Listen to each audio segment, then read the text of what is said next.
Alright, welcome back, folks. We were worried this wouldn't happen, but we've gotten back on the field. The thunder of the literal variety has gone, and the thunder of the football variety has taken the field along with their opponent, the Brisbane Rhinos. This will be a rematch of the 2018 Sun Bowl. Teams are ready, and we are on the verge of kickoff. As of right now, quarters will remain at 12 minutes, and that may change come halftime, and I'm assuming we will see a very shortened halftime should we get there. For those here at Sunshine Coast Stadium, and for those watching around Australia and even around the world, let's get this game underway. Kicking it downfield, and it's a bobbled catch here, and returning it for the Thunder is Tristan Back. And Tristan Back threatened a little bit there, but gets his ball back to the Thunder 25. I'm Kenny Andreas, and joining me for the brief period that is here, given he thought the game was supposed to start at 5:30, is former Rhinos legend Phil Levis. Mate, thank you for joining us and sharing stories with me during that lightning break. Yeah, it was a nice little chat we had. Shame we had to have it, but we're here now, and we'll get to see, hopefully, a result from this game. They'll start on the 25 of the Thunder. Now the Rhinos won the toss and elected to defer, which is, I guess, I found a little surprising given the potential nature of this game. But they want the ball in the second half, one would assume, and the Thunder obviously then get the option to take the ball here in the first. It does play a bit more in their favour having full 12-minute quarters. We were thinking at that time we were initially discussing it, they might go to 6-minute quarters, which would, you'd want the ball first to get off to a good start. And, well, this game is going to start with a bunch of flags being thrown in.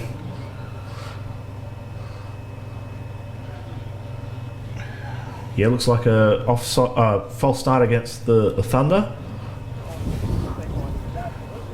Just wait Dead for ball. a number. Illegal snap on the offense. 5-yard penalty. Remains first down. And there it is, an illegal snap. Oh, you're a former centre? Break that down. He's moved the ball without snapping it, obviously, which can draw the defence offside and is not allowed. Andrew Coverley, our white hat here in our first official play from scrimmage. A short run on that play, making up some of that penalty yardage back, but still not back to the original line of scrimmage. We're going to see second and long. Variation of the Wildcat there, with Darty taking direct snap and running it straight up the middle. And they're going again with that. More traditional Wildcat. And this time, a lot more success. Not a first down, but a certainly very manageable third down upcoming. Obviously, they've seen something in the Rhinos defense they've studied on film that suggests that this sort of attack might work. Taking that carry there is Cameron Smith, former Div 3 athlete out of Florida. 1 yard to go here. First third down conversion of the night. Smith will take it, fighting for yards, and he gets it. Excellent effort there to beat the first tackle. I thought he was dead to rights in the backfield there, just slipping the tackle of Joe Tumavave, I believe. Yep, Joe just not getting hands on him enough to stop him from the second effort surge. And now Tommy Corwin, usual starting quarterback, returning to his traditional spot behind center. He'll drop back. His first pass attempt of the night is to Back, and Back turns back for it, but coverage on the play there is by Carper, and it's good. Yeah, very good tight coverage there. Got his head around and put the hand up just before the ball arrived. It did look to me like they were setting up for a run play there. They were covering tight ends. They only sent two guys deep as far as I could tell. Once again, obviously isolating what they'd seen in pre-game and film study to try and target the Rhinos' outside corners. This time Carper's matched up with Back. You think back to the Sun Bowl a season ago, it was the Back and Cheyenne James show. And here is Smith again. Hadn't seen a whole lot of him on offense in the games I covered on the Thunder this year, playing a lot of defense, but now he's down. I believe that's the Rhinos Rhino down. play Yep. He's all red and black uniforms. That might be Terry O'Neill. Yeah, it looks like to me. Returning to the Rhinos fold after a couple of years away. Yeah, it looked like he had retired, but supremely fit individual, PT himself, and obviously still has a desire to play there. Couldn't stay away. He was down in Tasmania for a couple of years, I think. He was down there for a year, working down there, and is running a gym back up in Fortitude Valley now as well. In the meantime, the Thunder, their offense has gotten a bit of a facelift. Yeah, they went back to the Wildcat again there. We'll see whether they persist with that or whether it's going to be an every other play. I've got to say it. Everyone has their variation. Obviously, the Wildcat was the name that's thrown around, and most teams adapt it. Surely we're going to call this the Thundercat. Sure. It does follow quite easily, doesn't it? And that is the name. I will dub it until corrected. Looks like they are sticking with it for this play. 3rd and short. 2 yards they need, and Smith grabs it and has fought his way forward. I think he's got it, but it is going to be close. No, they're Yes. singling first down now. A determined to start from Cameron Smith.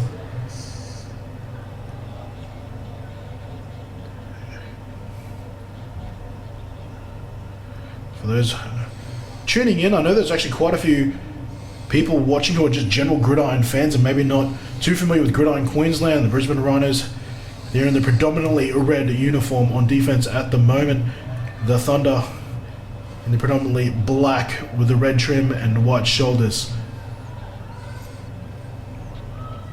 Hailing from Griffith University in Nathan here in southeast Queensland, Smith again has got a good run. This will get him close and will make it another easy 2nd down for the Thunder. As we discussed, this is exactly how the Thunder would have wanted to start. They need to get off to a hot start here, knowing that the Rhinos have a lot of firepower on offense. If they can foot it with them for as long as possible and hopefully squeak out a victory, then that this obviously a successful drive first off plays into that quite well and give them a lot of confidence. Back to a traditional set now. 3 yards they need, 2nd down and 3. 2 backs in the backfield with Corwin. They'll both protect. Corwin throws deep for back, and back with a defender draped on him. Makes the grab inside the 10. Yeah, Corwin just threw it up there knowing that if anyone's going to come down with it, back is. And how about the 2 backs there? Almost, I don't know if just the defender got through or if that was by design by the Thunder, using their backs to double team the blitzing linebacker. Might have just been a good pickup. They might be just there in case the blitz comes and protection. Thunder now with the 10. Darty motions out to wide receiver, and it's back in that Thundercat formation. And that run will take them to the 5. Right now the Thunder showing no signs of slowing down. Yeah, working behind, they've got a big O-line working behind it quite well. And that's a look at Akeem Allen, possibly the best splitter of double teams here in 2019 in Gridiron Queensland, the 4-year starter out of Miami, Ohio. The Thunder using shifty backs, meaning that they can see where he's coming through and avoid him, though he may have an impact later. 2nd down and goal. A bit of trickery here, and the Smith now is racing to the right pylon. He'll get inside it. I think we've got our first touchdown. That we do. Touchdown, Thunder. Yeah, excellent move to bounce to the outside there. Saw that there was nothing going on the left and reversed it and just made the race to the pylon. Chris Power desperately trying to get across there, but Darty did enough to keep him at bay. And the first drive of the game is good for a Thunder 6-pointer.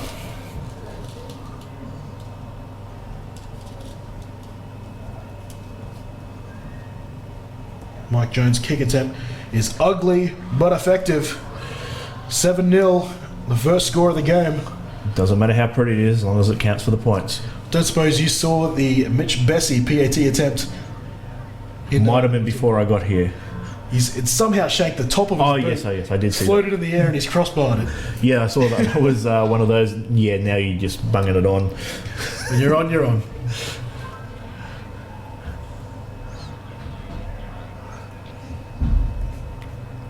And we're talking about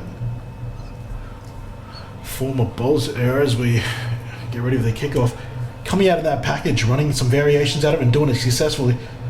It makes me think of the 2017 Sun Bowl when the Stingrays came out against the Ravens with the Beast package they named it at the time, and the Ravens just didn't have an answer. Yeah, that one I think was born out of necessity. I think Damo was held together by tape. Yeah, that year, and they ran it against us in the wet in the semi-final, and to great success. And obviously decided to roll with it in the Sun Bowl, and the Ravens had no answer for it. And throwing something unusual at a team is often a very good way. This wouldn't have been something the Rhinos have seen from anyone else, let alone the Thunder, so it gives them an advantage. Is this the second team here today that has forgotten to bring a tee? That's that's on your equipment manager. This one will be held, and Jones will put it up, but it will fall at the 20. They'll pass this back to Jeremiah Gates, I think. Gates is now juking through defenders, but will be taken down after a solid return, and I think they'll set up shop at the 36. Yeah, good return there. Patient to take the handoff back to Gates. Was that? Don't tell me. Fielding that ball there was... Oh no, it was possibly Oscar Santillan. That's what I've got as that's 5, but...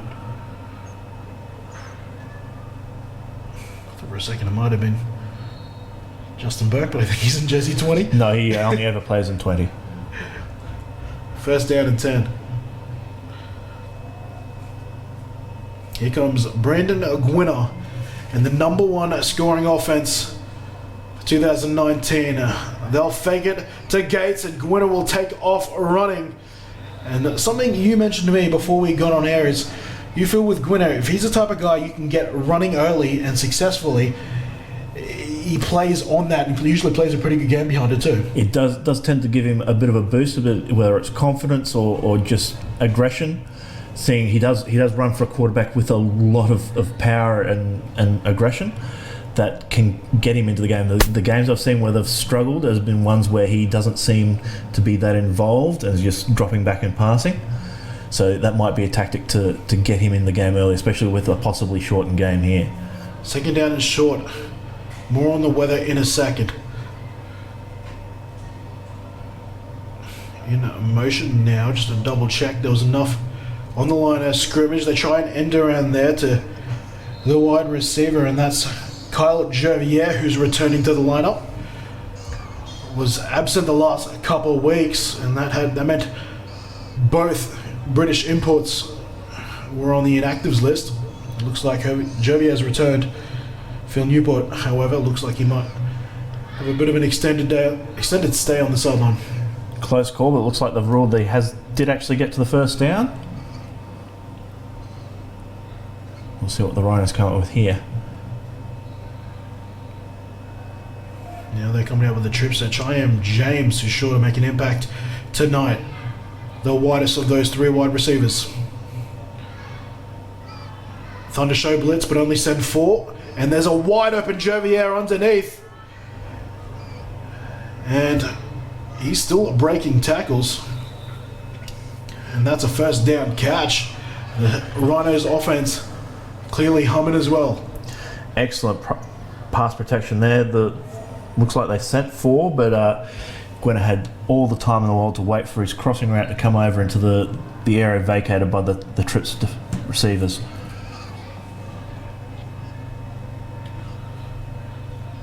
Trips now to the right side, and I think there was movement on the Rhinos wide receivers here. It's a good first down run from Gates, but this one's going to be coming back. Just see who moves. No one on the line. Looks like they went with that power run that we've seen in previous weeks. I don't think we're going to capture it on that angle, but it might have been on the defense because they didn't whistle it dead. It wasn't.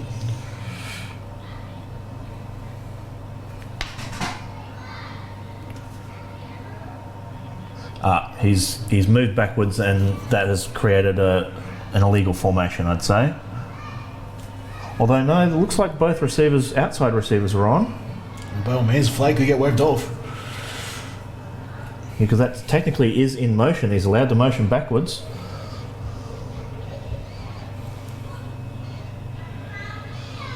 And it looks like they are ruling it. Illegal shift. Offense. 5 yards from the previous spot. Remains first down. Well, I think maybe they're talking about both players moving there and they didn't get set before the snap. Yeah, that's the only explanation I can give for that one. So that play gets wiped and they lose 5 in the process. Gwynner with a deep drop is going for it all. Had Chiam James underneath it. Can't come away with it though. Garrett Griffith, the lead man in coverage. 2 Rhinos end up coming.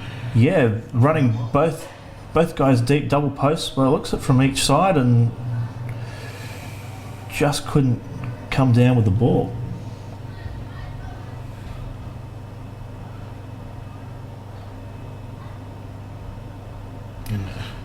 Yeah, Chiam looks like he had the step, but the guy covering the other Rhinos receiver got in the way.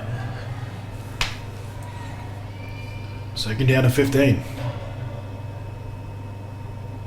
Another player in motion. I think this is Josh Kent, but it's used as a fake, and this will be a good run here for Gwynner. Gwynner versus Griffith, and a Griffith that chases him down, but it's a great run from Brandon Gwynner that'll get him inside the 10. I thought he had the corner there on him, but good play from the Thunder to bring him down at the 5. All flags are down back at the 30.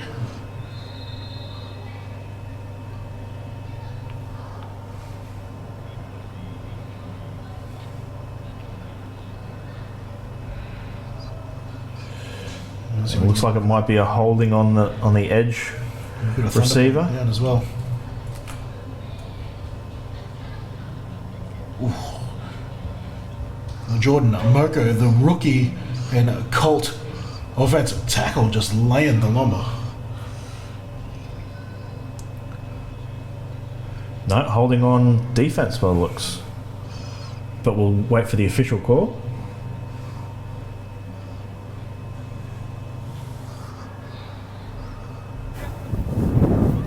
Holding.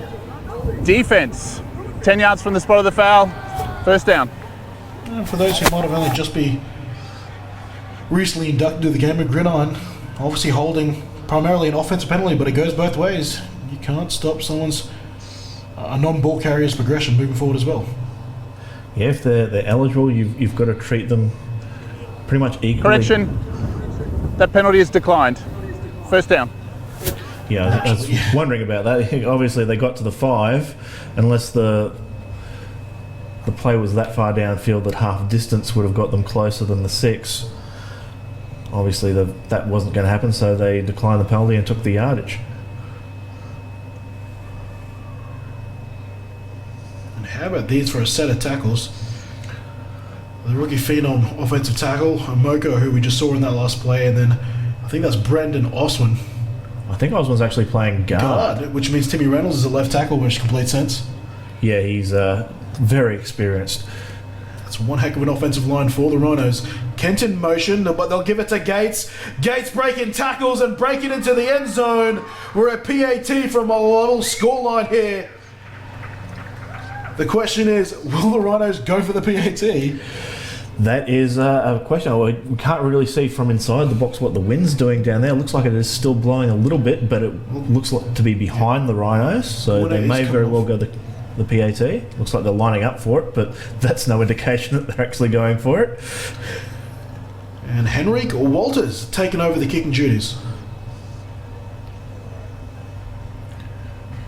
Kicked as a Colt. Kick is up by the left foot of Walters, and it's good. Scores are tied. With 5 minutes remaining in the first quarter, 7-7, Jeremiah Gates getting the Rhinos on the board. Well, now we need to see what the Thunder will bring out in reply, and whether the Rhinos can answer this wildcat run that was so productive for the Thunder in the first drive.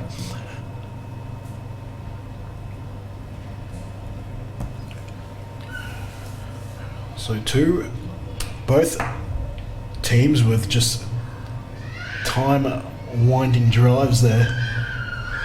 Successful ones at that.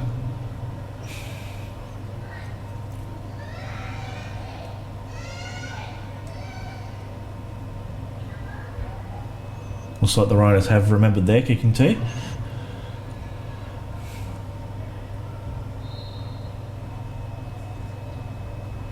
Walters back to kick us off. Kicks it downfield, takes advantage of the breeze. No return necessary. And whilst the rain and storm has moved on, the breeze that was very much present during the women's games earlier today, in large part to the first half of the Ravens Stingrays game, it's returned. So there is a big breeze going left to right on the screen. Yeah, we'll see whether the Rhinos can take advantage of that and whether that affects the Thunder's passing game, throwing up into the breeze, although it seemed to work for them. That last drive of the pass to back seemed to float up in the breeze and come down for him. I think the Rhinos are going to look to get some pressure here and get some penetration in the backfield and see if they can get them into a disadvantage. Back to the Thundercat formation with Corwin at tight end.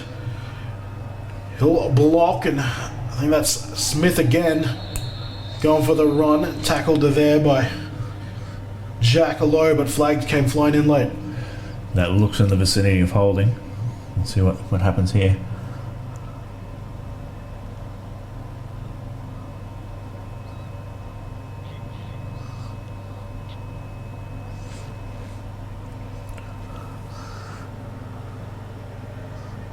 You see it's the quarterback Corwin and the initial man to be blocking the eventual tackler. The question is, I think that was for a face mask. Holding. 53 in the offense.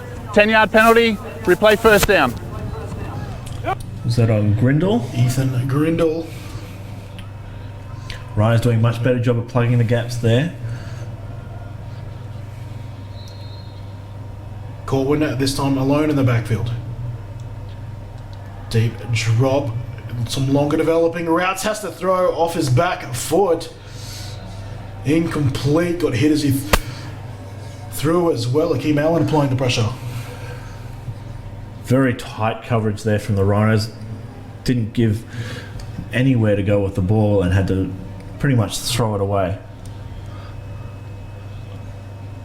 You can only block Akeem Allen for so long before he's going to come for you.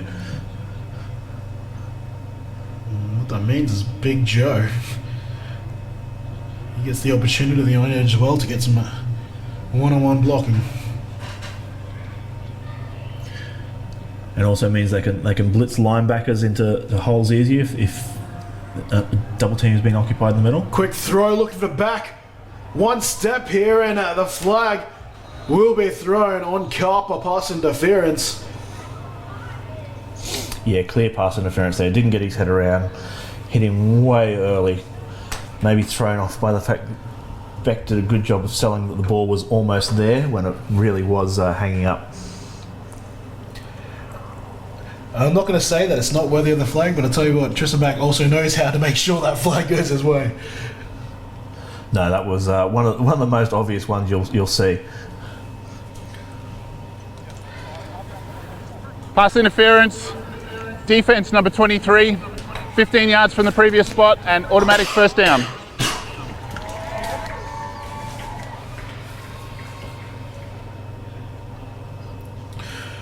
The penalty being assessed. So it'll be first down at the spot of the foul. It being less than 15 yards. PI in NCAA can be a maximum of 15 yards unless the end zone's involved. Not nearly as much of a penalty as it is in the NFL. It's really a blank check depending on where it happens. Yep. Thunder were lined up in the Wildcat at the time with Tommy Corwin split out wide, but everyone shifted too early. Prior to the snap, being penalised for the false full start. 42 of the offense, 5-yard penalty, remains first down. More traditional Wildcat formation. They had been having Corwin line up at tight end, but now they've split him out wide as a wide receiver. And going with the pass out of the Wildcat this time. Nice variation. Cameron Smith rolling out to the right, looking like he was running it and dumping it off over the top. Just looks like to Darty, yes. Darty has been creatively used in this Thunder offense over the last couple of seasons and has been happy to stick his hand up to play however they need him, whether that's splitting him out as a wide receiver or playing back a tailback. In this case, being part of this Thundercat personnel and formation. This time will be used as the option back, but Smith keeps it. And once again, I think he's got another first down run that he does. Yeah, the first few times they went with this Thundercat formation, they ran it up the middle with good holes. Rhinos came back and plugged them in. Now they look like they're attacking more the edge. So we'll see what the Rhinos are able to do in reply.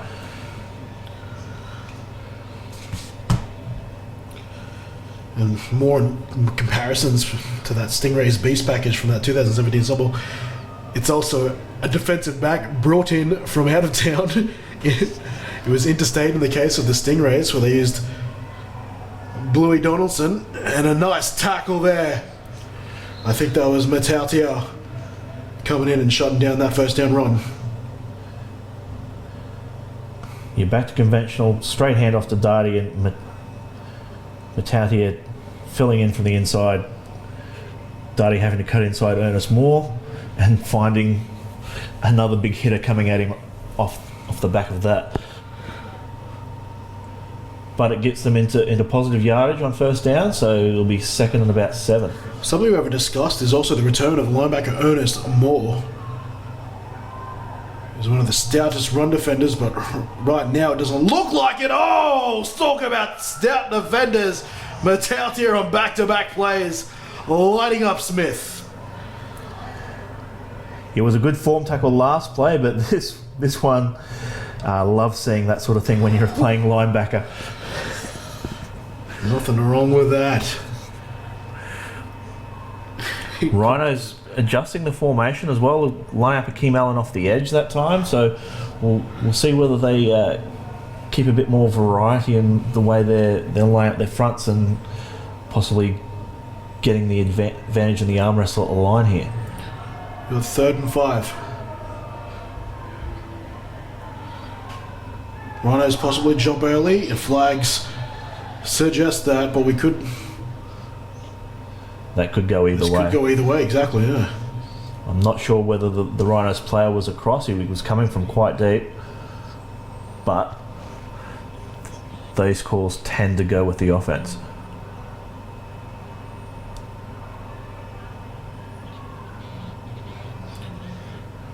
I think the left side jumped, and I don't think you can claim that he was. Here it is, going against the defense. Official call coming. Yeah, very, very line ball on that one, but we'll go with what the refs thought. And they're just checking here if it's going to lead to a first down. That it will.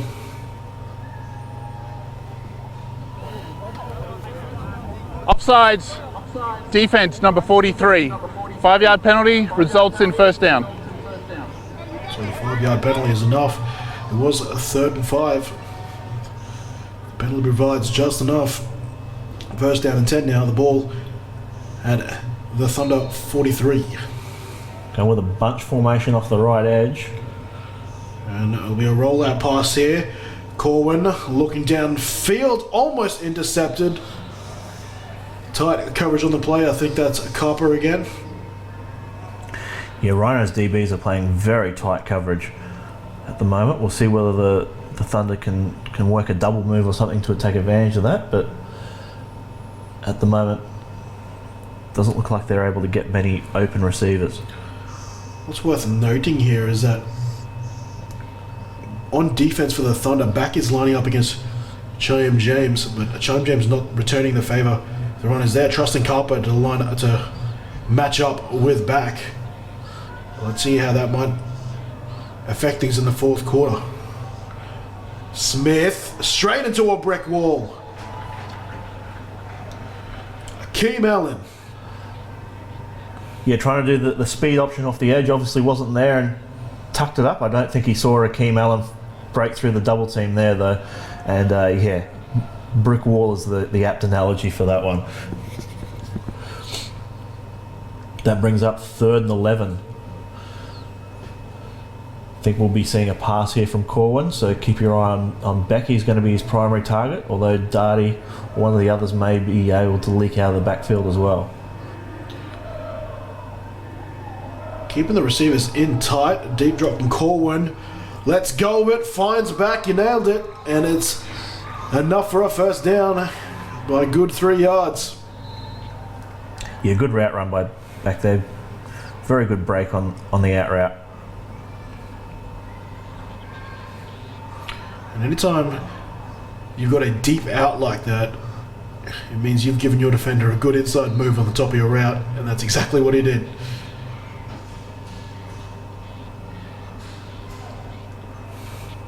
Tommy Corwin, in support of his wide receiver, and during the playoffs last year, gave with a quote, he believes he is the best Australian wide receiver out there.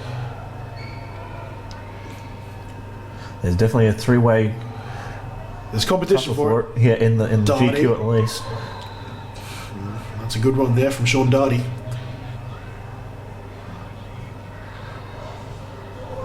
I'll net them about 6 yards.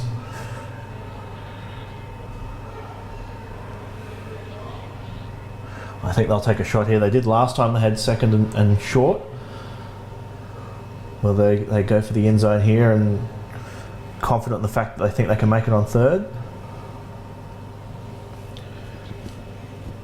They need just a little less than 4 yards here.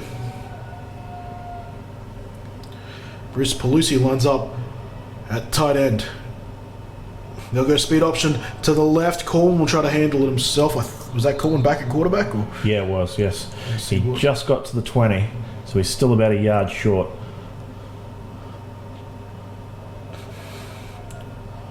Last year, Corwin was used as more or less the primary inside running threat for the Thunder on route to a Sun Bowl. That's a lot to ask of your QB as well, but he's a tough nugget. Didn't he? I was asking about his running game and what he rated himself earlier in the season. He goes, I don't consider myself overly agile, but I've got really good balance. And he thinks most of the time that's more than enough. Darty and Wildcat. Back in the Thundercat. Smith straight forward. I don't know if he got it. No, he only got back to the 20 on that one. Good tackle by Jack Lowe with an E getting in there off the edge. This will be a fantastic angle. They needed to get to the 19. And you can see him stopped well short of the 20. We've got a 4th down decision here.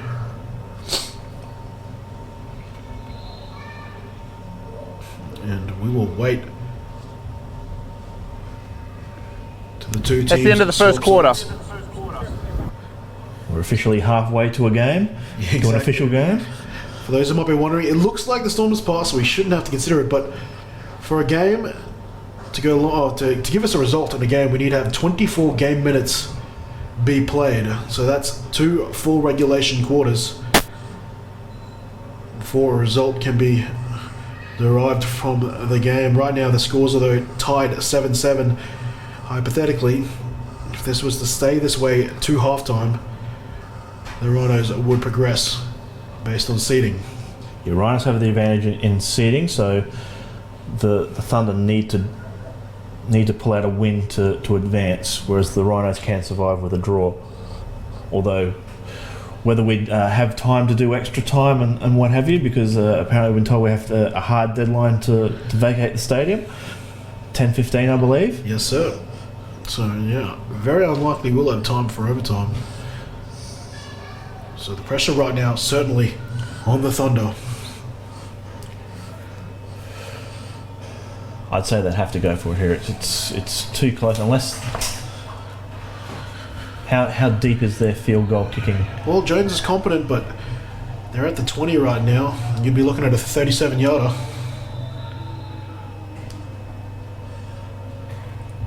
They're taking a timeout, looks like, to think about it. Timeout. Offense. They're first of the half. I would have thought at the very least they would have gone to the line and tried to draw the Rhinos offside before calling the timeout. You got to do it anyway. We'll take a short break while they do. Be back on the other side of this timeout. Omaha! Face! Period! Move 20! 50's right. Move! Clear! Omaha! They're down! 50's right!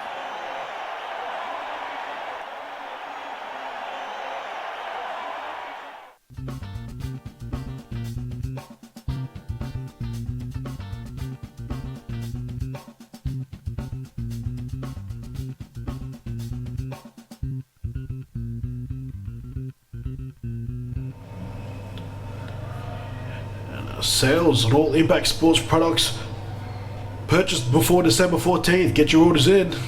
Perfect time for some new gear. And some trickery here. Garrett Griffin into an offense to run a trick play. Corbin is open. And is that the Philly special? I believe that is the Philly special, or a variation thereof. And their own version of it, Garrett Griffin getting to Corbin, and didn't Corbin have to use every inch of his athleticism. That would have been heart in the mouth stuff for him reaching up for that one. He had plenty of space as well. He could have turned that into something more, but good enough for the first. Yeah, I imagine he was standing there in space thinking, oh, this will be a nice easy catch, and then it's thrown high. So that would have taken a few days off his lifespan.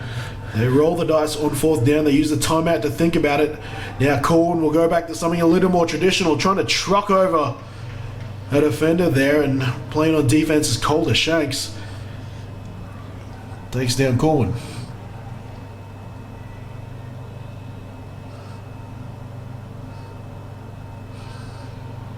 Yeah, Ryan's doing a good job of flying to the ball there, but still positive yards. Looks like he's got credit for 2 or 3 yards.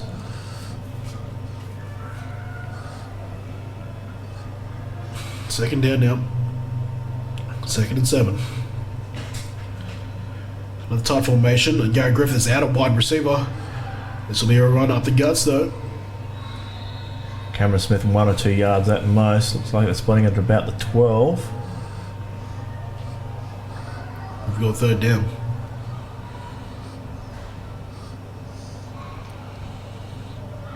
Losing a little bit of effectiveness here. Yeah, Rhinos are starting to get a feel for how to counter this Thundercat offense. Looks like they're going back to a bit more conventional. Garrett Griffith one-on-one on the top of your screen. Looking for the back of the end zone is with a tight end and Robbie Corkett. He can't bring it in. The coverage there by the young free safety and Calder Shanks. A bit of a height mismatch there, and Corkett couldn't take advantage. Yeah, Corn showing a lot of trust in his receivers here, just throwing this up, letting him run under it. But good defense from Calder Shanks, just swatting the hand away. Playing in the hands. 4th down. Looks like they're going for it. They don't think field goals are going to win this game for them. Corwin back with extra beef to the right of the line. He's thrown over the middle for Garrett Griffith. He drops it incomplete. Flags after the play. I'll have to have a look at that one. I thought that looked like good defense. Yeah, might have just dragged the back arm there just before the ball arrived. Yeah, they could. Or are we looking at taunting? No, the flag was well before that.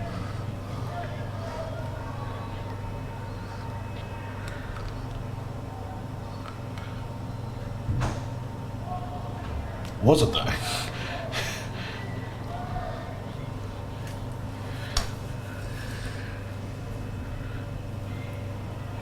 Yep, they're calling PI.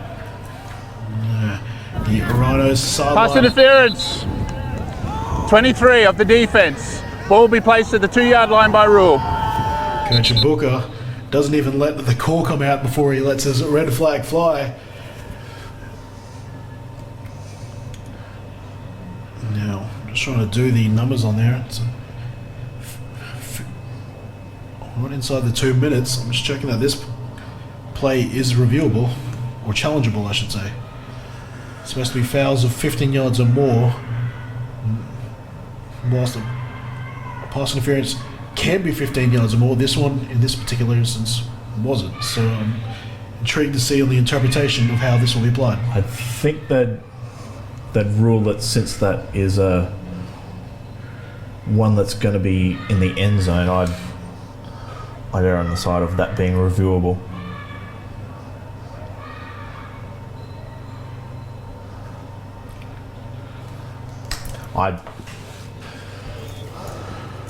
I can't see any contact. The previous there from the ruling receiver, from the of defender. pass interference is under review. No, to answer my question, it is reviewable. And now we're going up to our booth. And Cordy Hitchoy and Gary Kendall will have the responsibility of reviewing this play. Us on the commentary booth are under the belief that it was some good defense.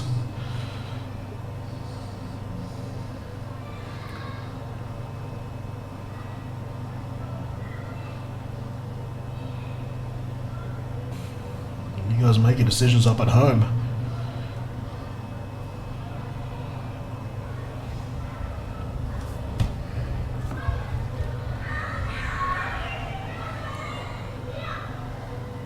That angle doesn't look great.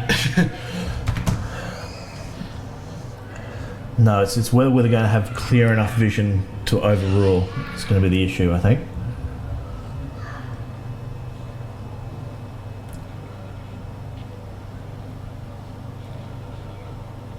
Here we go. After review, the ruling on the field stands.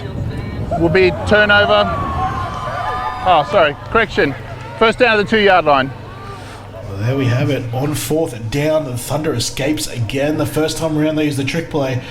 This time they get there via way of penalty. A unsuccessfully challenged penalty at that. And this Rhino sideline is livid.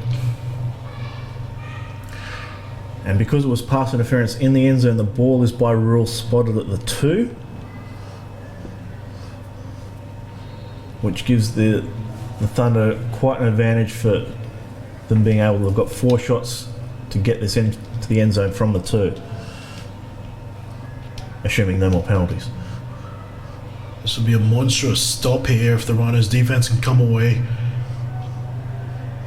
with either a field goal or, dare I say it, a takeaway. And they'll go back to the Thundercat formation. They will fall at the line of scrimmage, though no gain. You're trying to go the speed option off the edge. Again, Rhinos flowing to the ball and getting good tackles.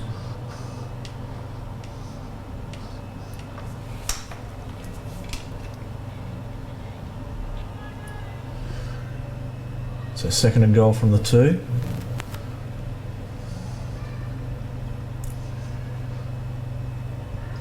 Corwin bring the play in. Looks like they're going to go more conventional. Corwin. Back quarterback with Darty behind him. 2 tight ends in. They'll go to Darty. Darty with a touchdown last week. He's overpowered by Akeem Allen on that one. Might have even lost a yard. Looks like he's lost 2 there. Spotting that at the 4. Akeem Allen, not fooled by the pulling guard, gets into the backfield, having a monster of a half. Followed him to the ball.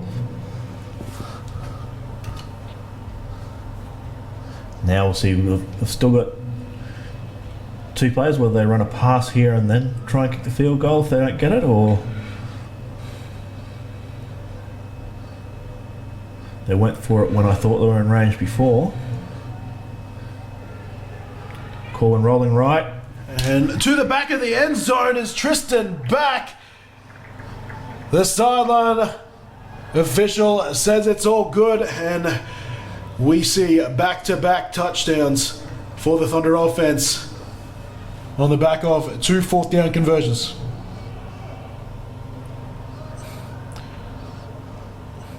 yards. Another huge reception to Tristan back. Yeah, just using his speed from the inside slot on the far side, just able to outpace the defender to the back of the end zone. PAT's up, and PAT is good. I just took a close look on that last replay just to see there was no illegal touching. He did tread that back of that end zone for a long time, but it looks like he kept his feet in bounds. 14-7 here with 8:24 remaining in the second quarter.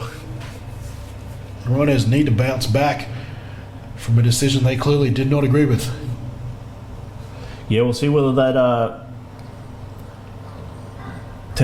whether it gives the Rhinos a lift in motivation, or whether it makes them drop their heads a little bit. But we'll find out very shortly on this next drive. Calder Shanks and Jeremiah Gates back to return. Sort of pick your poison. Do you want to get run around, or you want to get run over? It's been a thunder and lightning, mind the pun. But that last catch from back, just on replay, we saw it in slow-mo. A tiptoe excellence there from Tristan Back, 2018 Sunball MVP. Snow College alum.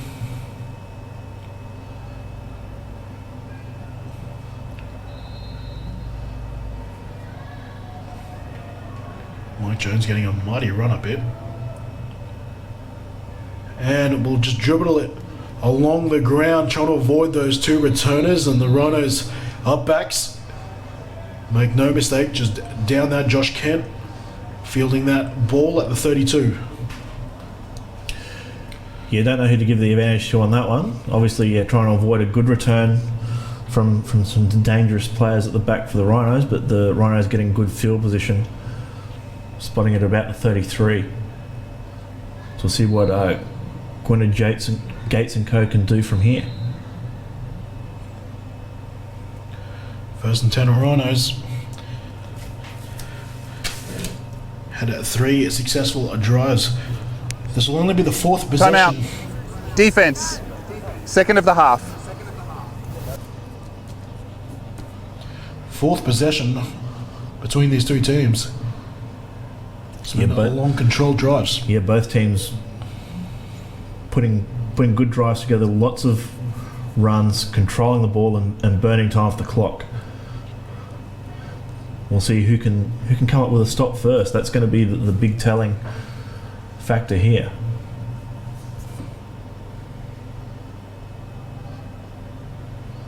Thunder having a quick timeout, didn't like their personnel matchups there. And for those who might have been watching the Bayside Ravens Gold Coast Stingrays women's matchup earlier, I saw head coach of the Ravens, Peter Davies, use a timeout on the first play of the second half, and I had to ask him about it, and I'll get back to that in a second. Kent in motion. Gates with a carry. No.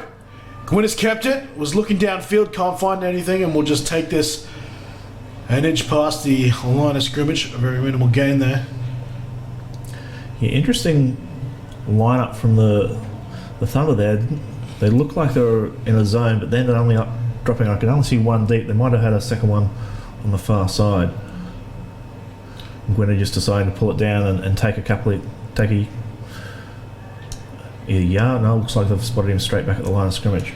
But yeah, Ravens coach Peter Davies just said, I need to express some frustration that I'd continue on. I figured the best way to do it was over a timeout. So one of the funniest is the timeouts I've heard. Trips left, Gwynedd looking to the backside where he'll find Jervier with the catch. Good for about 6-7 yards. Let's see where they spot this one now. I thought it was a little bit harsh on the spot. Cameron Smith finishing off the tackle initially made by Hudiker. So it brings up 3rd and 4.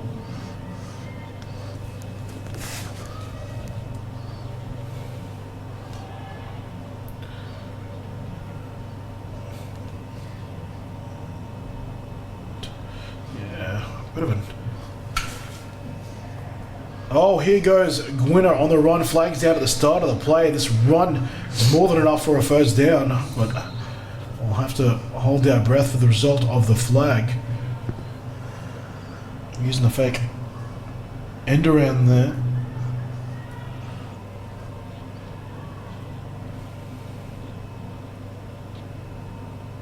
It's going to be offsides on the defence. And they'll naturally decline this.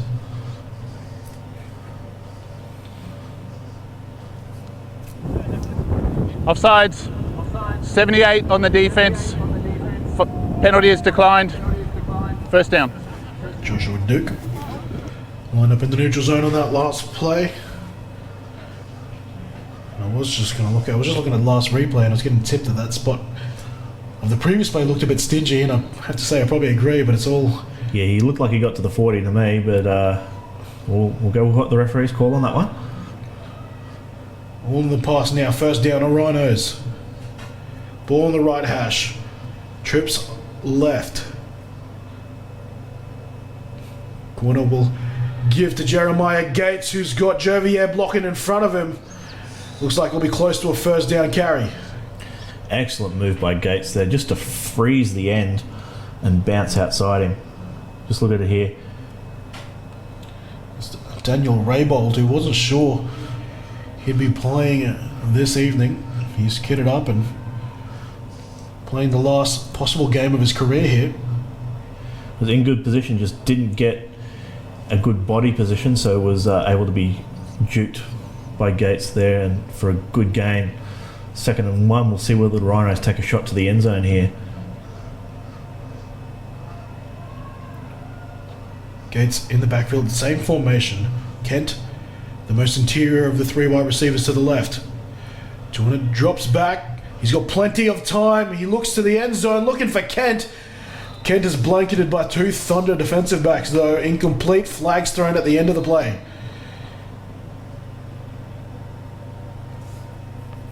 I thought Calder Shanks was the better play there, but we'll see what the flags are for here.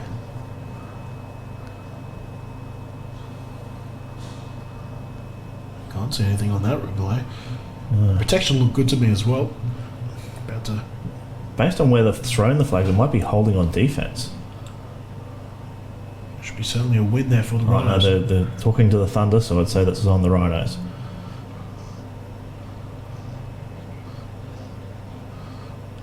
Looks like Goldman's just moving back. Ineligible player downfield. Number 75 of the offence. 5-yard penalty. Replay 2nd down. Might go a bit too keen there. Wasn't aware of his surroundings. Or just their formation, not getting in the right formations, cost them 5 yards because a covered receiver went downfield. Or a tackle got too excited. 2nd and 5 now. Spread. Too deep back for the Rhinos. They'll set up a screen for Gates. Gates beats the tackle attempt of Palusi. Palusi comes back at him, but not before Gates has gotten enough yards for the first down. It looks like he got it by a yard there. Thunder actually sniffed out that screen quite well, but Gates, for a big man, is very elusive. You've got to get a good shot on him before he gets moving. But play down here, and I think we might have an injury timeout. Looking at the screen game, I remember specifically, I think it was the Rhinos game against the Stingrays, the first time they met. And I think that was back at round 7. The Rhinos found plenty of offense through using a variation of screens, coupled to Gates, coupled to Cheyenne James. They scored one via Cheyenne James on a receiver screen. They know how to get their best players in space. Yeah, it's a. I know they probably did that because they know the Stingrays generally, as a club, tend to like coming with a lot of pressure, and that's one way to take advantage of that. They've obviously seen a similar thing here with the Thunder, with maybe their inside rush being a bit too reckless.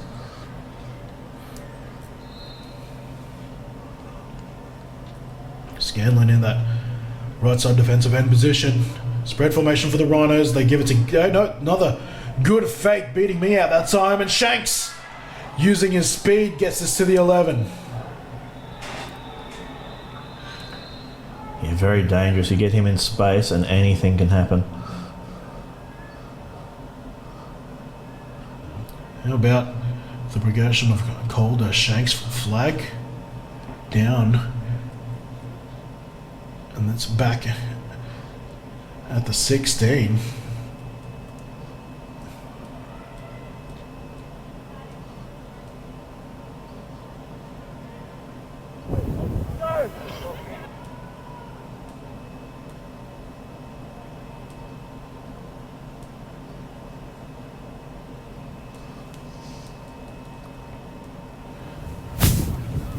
Holding. Number 75 of the offense. 10 yards from the spot of the foul. Replay, first down. Yeah, Marco Paul for holding there. That's a second penalty on this drive. Ends up being one of those weird results. They actually made ground on, because he held from 11 yards downfield. So 1st and 9 by the looks. Or perhaps 9.5. Bit of an inverted play. I thought for a second he was going to pitch that back to the inside.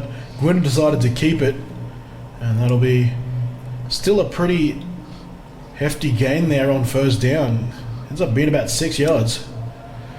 Yeah, I'd say that the pitch was that's the way it was designed, but if you look at the outside containment for the Thunder, they're not the most athletic, and so Gwynner and Gates are probably, when they see that in front of them, are licking their lips because they know they can get to the outside. And a lot of guys who were playing on the inside last year for the Thunder are now moved to the outside and starting to create some real matchup problems. And you're right, the Rhinos are loving it. A win for the Thunder defense on that 2nd down play though. And we'll have a 3rd down conversion upcoming for the Rhinos. Yeah, Gwynner going the other way, looking to jump it up the middle, but yeah, just got too much traffic and got brought down. That brings up 3rd and 5, I'd say.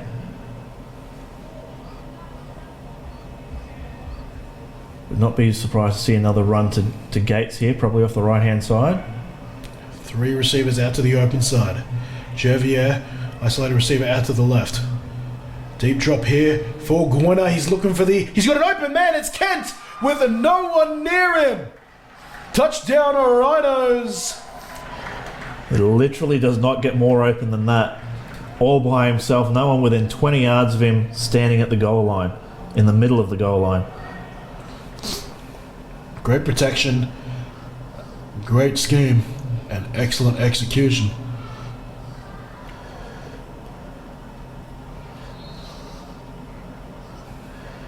Yep, that safety is bitten on the quick out underneath, and has allowed Kent to just get free as he can over the middle. Kick is up from Walters, flags are down, and He missed the Walters kick. is wide right, so the Rhinos are certainly going to hope this is on Thunder.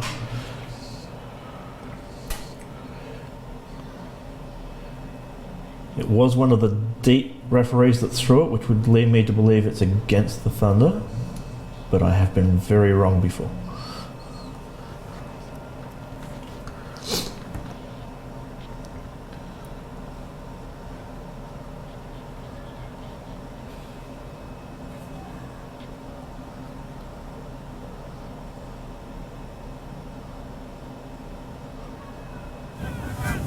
Personal foul. Roughing the snapper. 45 of the defense. Half distance to the goal. We'll retry the point. Rhinos will get the opportunity to level the scores again. And something worth noting, the snappers usually need to leave a full second before touching them.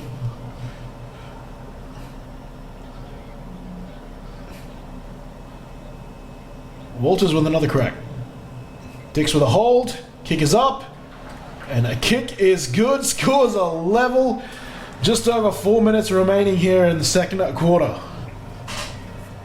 Yeah, high snap. Heart in the mouth stuff once again. That's excellently well to get that down. And good patience by Walters to wait for it and slot it through. Well, there's some chemistry there. Both of those guys, I believe Dix held for Walters a season ago in the Colts division. In the meantime, though, that's 4 drives, 2 drives apiece for each of these offenses, and we've had touchdowns on each one.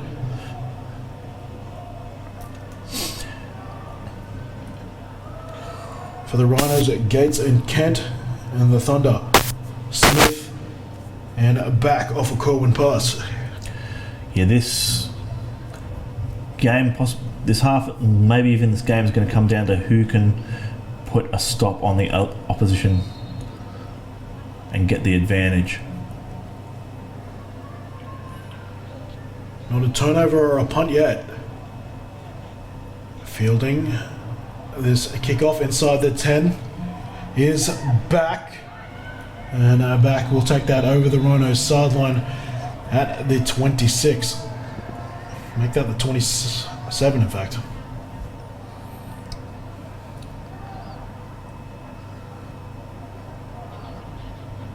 Yeah, just saw a little path around the outside, but Rhinos sealed it off, but he's still got decent yardage.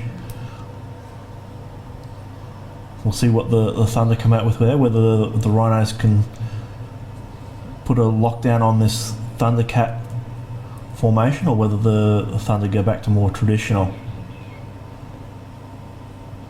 Well, Thunder using another timeout. That, I believe, is their last. 4 minutes still to go. Timeout. Offense, your last of the half. Just confirming the call there. Scores level 14-14. Eerily similar to the tension of the Sun Bowl a season ago.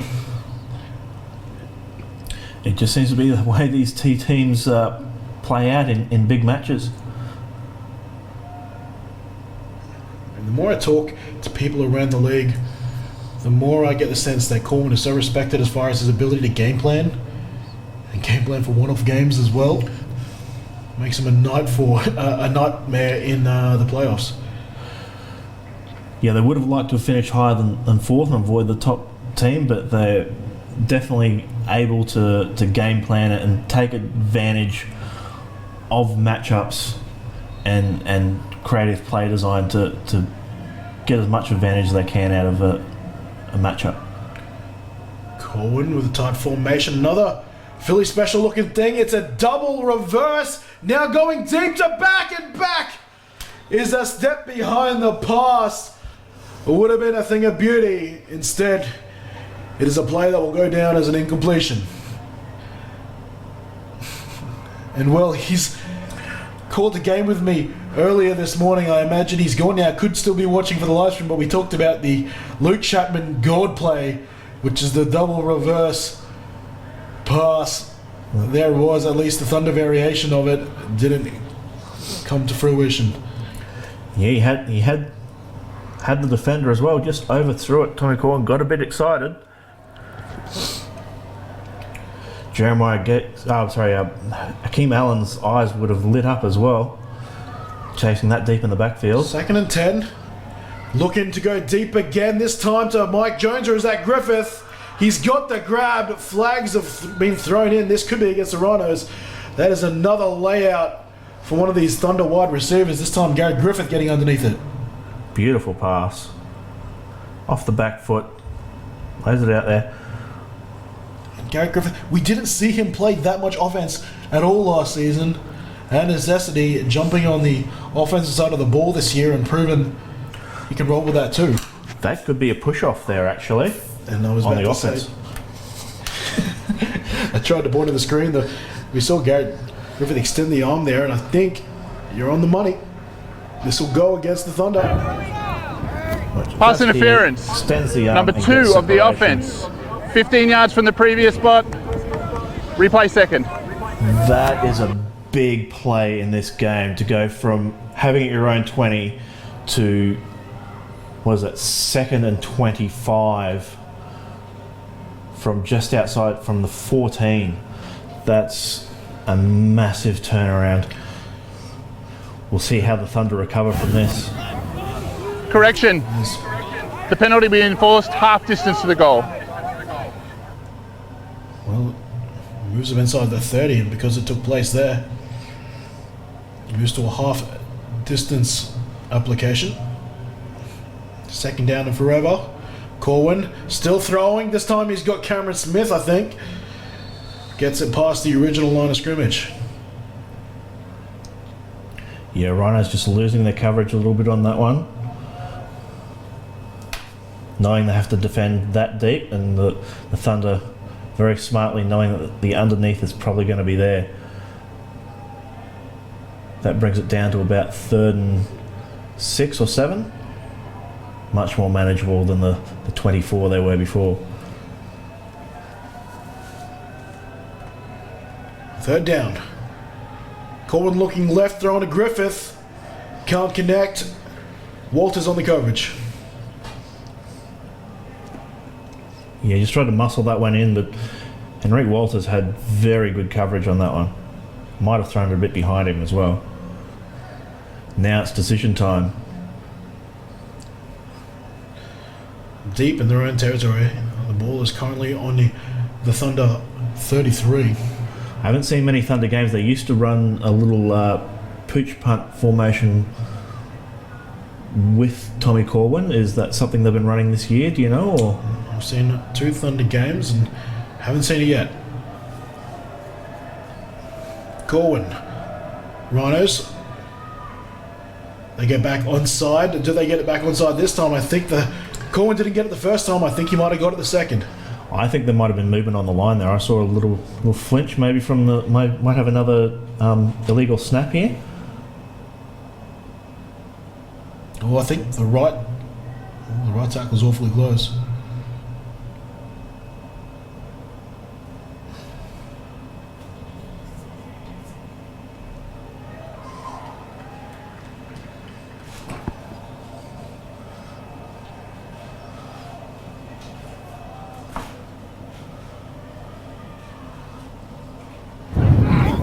Prior to the snap, delay of game, offense, 5-yard penalty, remains 4th down. I didn't see that coming.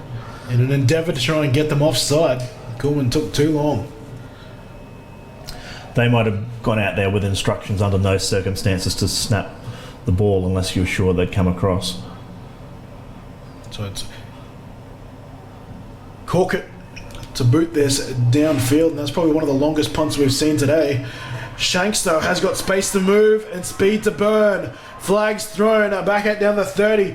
Shanks directing traffic, still not down. He's past the Thunder 30 and knocked out of bounds around the Thunder 25. I'd say this one's coming back, though.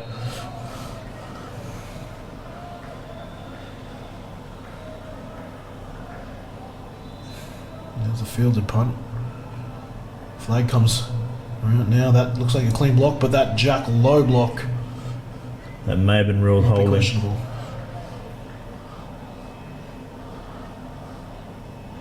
Yeah, there's another flag thrown. I think that might be on Allen.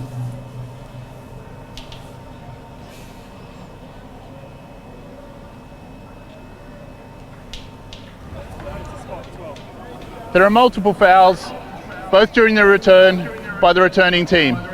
Yeah, it looks like a We have block on the back. holding, The first 55, that penalty is declined. We also have illegal block in the back. Number 23, that penalty is accepted, 10 yards from the spot of the foul, 1st down. There it is, Kappa. Blocking someone in the back. Rhinos looking to keep their momentum going. Both teams have ended all their drives with touchdowns so far. 14, all touchdowns answered. So the Rhinos here definitely have enough time to march it down the field. They've got 2 timeouts and the 2-minute warning. If they can be up at half time and then get the ball back to start the second half as well. 2 minutes and 34 seconds remaining in half number 1.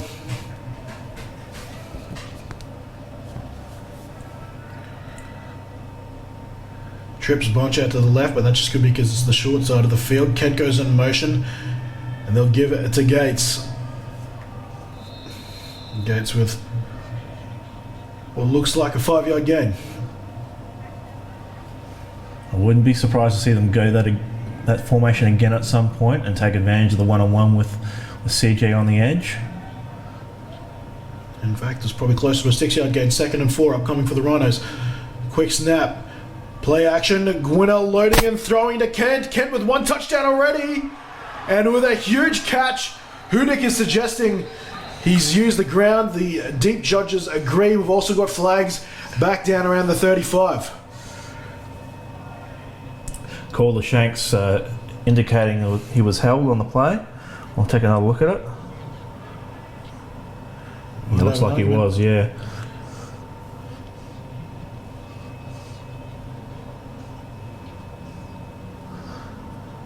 Spectacular attempt by Kent, though.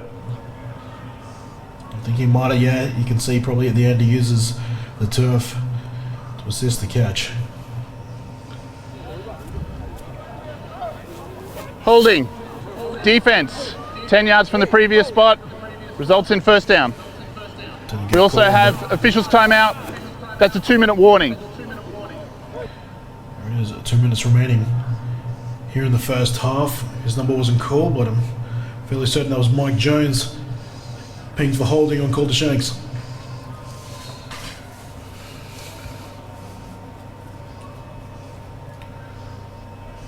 Two receivers either side of the line of scrimmage.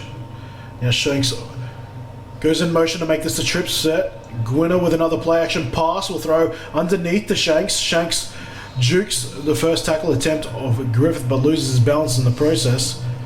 And we'll have a 2nd down, clock running inside 2 minutes. Still managed to pick up a good 6 yards. In the hurry up now. Already spent minimal time in the huddle with the sideline calls for this Rhinos offense. Now throwing backside, trying to set up a screen to James, who's been very quiet tonight. Tackled immediately.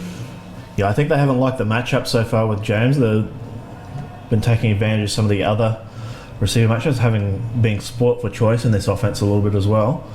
But they will go to him at some point for a big play. It is back. Matched up with his Sunbowl nemesis.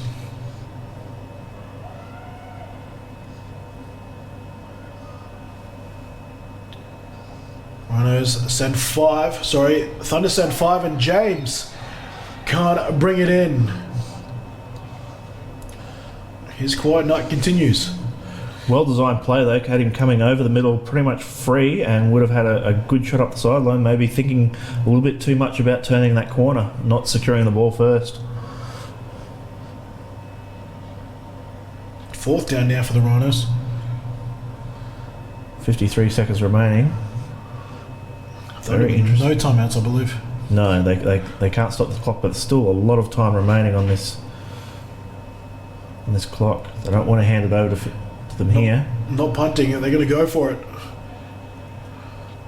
Currently on their own 40. They need to pass halfway to convert. And Take a timeout and think about it.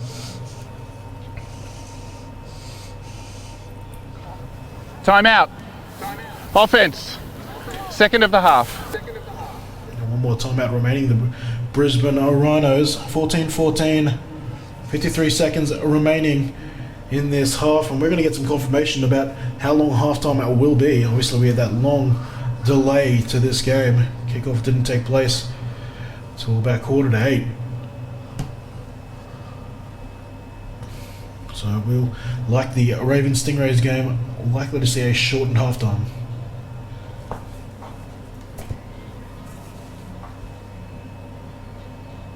Keep in mind, the game has to be completed by 10:15. That is just under an hour from now.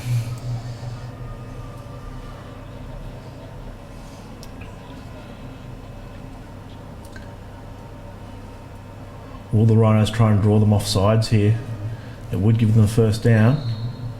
Here's a low risk decision.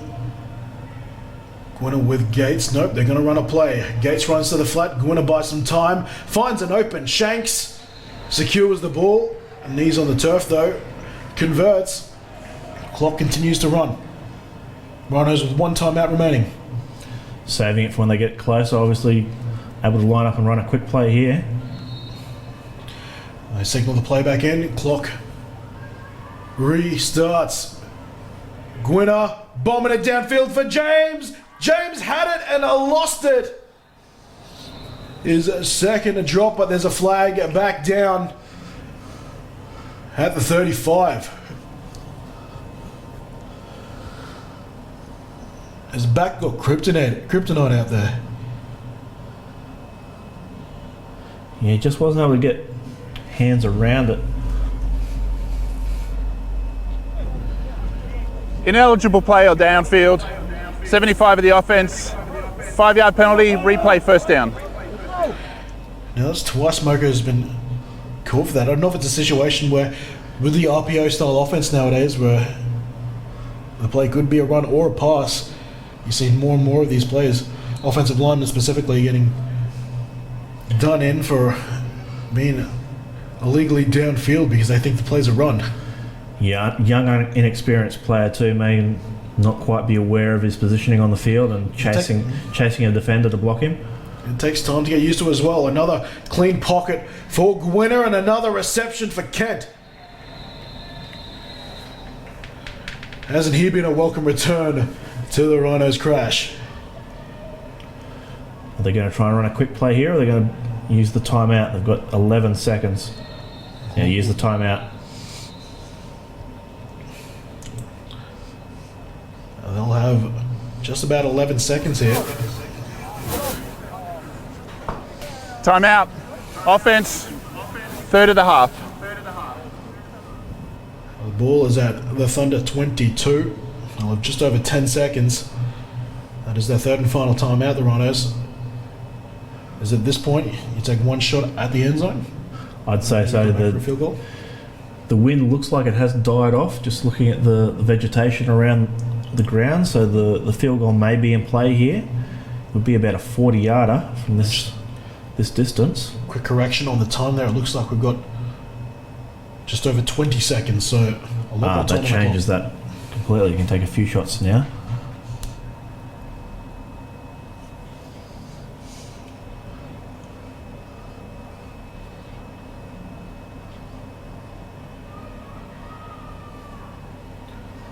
Back to the spread. Recipient of the last catch, Josh Kent on the line, left side of the line. Okay, it's in there with Gwynner. Gwynner looks backside though for Jovier. Jovier is going to venture towards the middle of the field. This is dangerous. They're going to have to get up and try to spike this. It is a first down. Clock won't move until they whistle the play in. That is now. They might have lost a second. Yeah, I thought he was going to head for the sideline there and preserve his time, but obviously saw something. So it was good coverage by the Thunder to cover all the downfield players, but just left a couple of outlets there.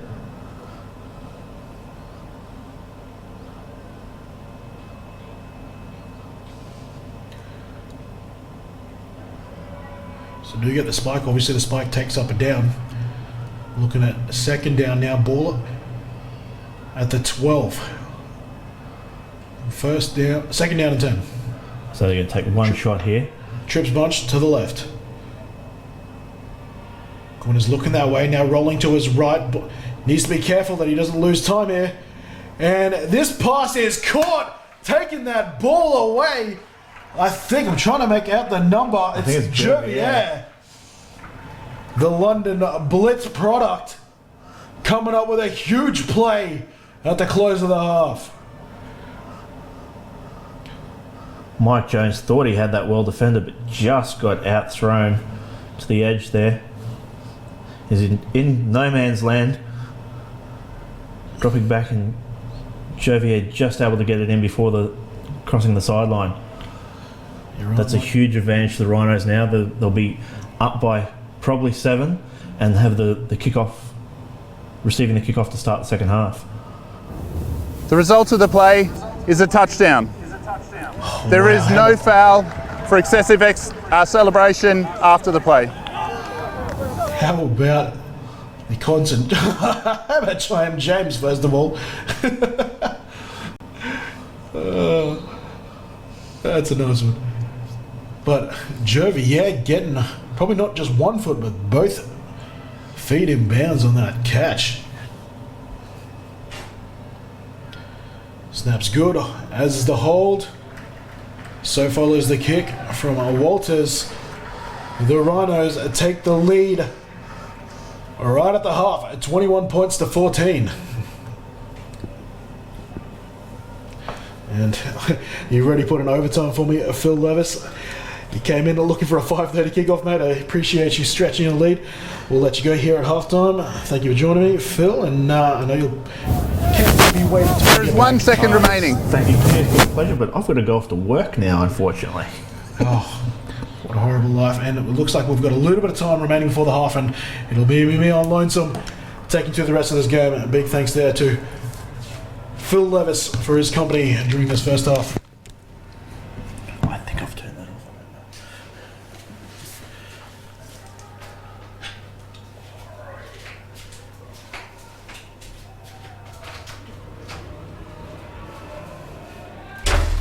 Small chance here for the Thunder to pull something out of the hat. I have a sneaking suspicion that the Rhinos will not allow that.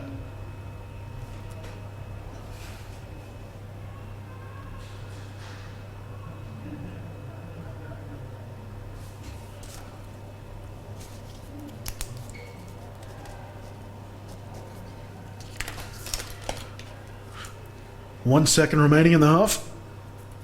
Walters will just push this forward. This will cause the Thunder to have to use that 1 second, or will they? Garrett Griffith, using his awareness to take the knee immediately, he might have just bought them one play.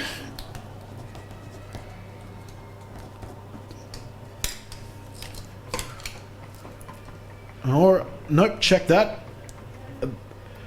That's the end of the first half. That is the half there. The Rhinos, in a game that was a seesawing affair, managed to grab the halftime lead at 21 points to 14. I'm going to take a much needed break. Stick with us. The second competitor for the 2019 Men's Sun Bowl will be decided in one more half of football. Back shortly.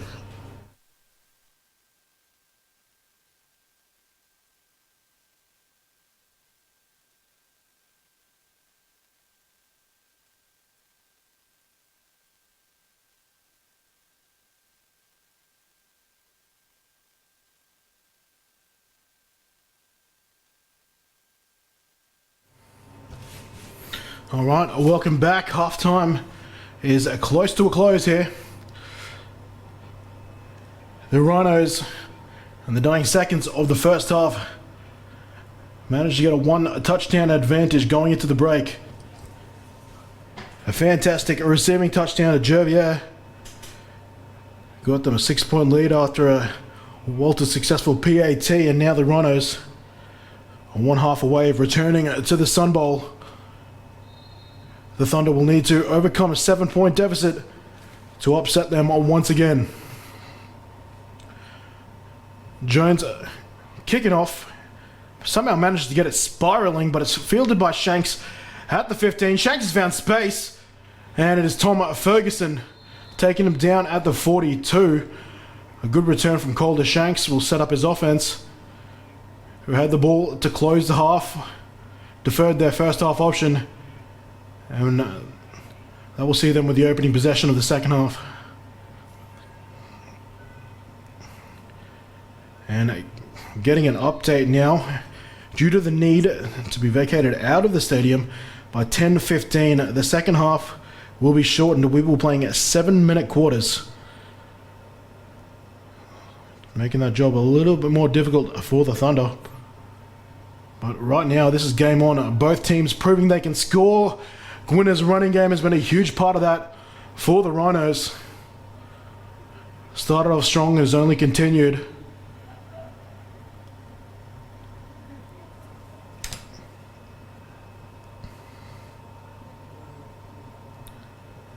Another thanks to Phil Levis, who's now on his way back down the M1, but Appreciated his company for the first half of this game.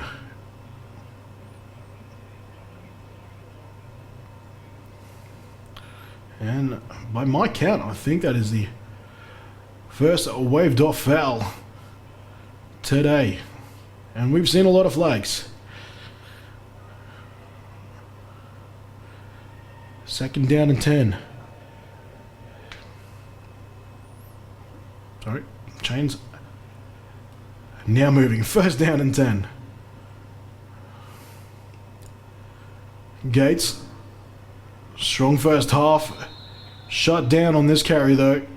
Got it back to the line of scrimmage.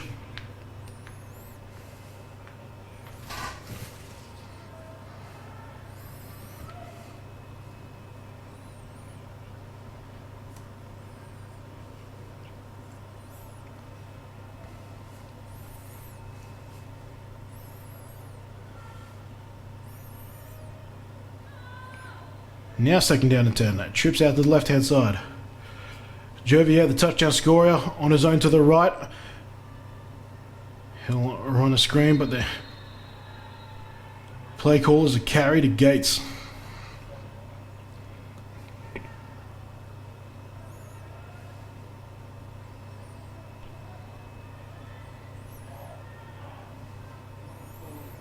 That's good for about 2 yards with 3rd and 8.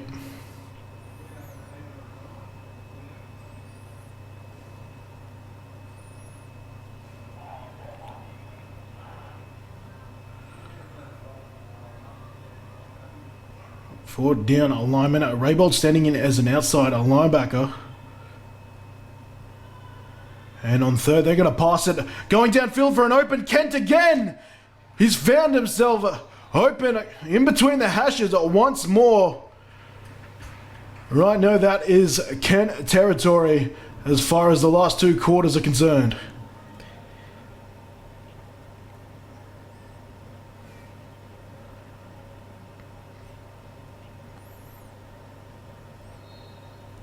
Rhinos with a score here would be the first time a team goes up by multiple scores.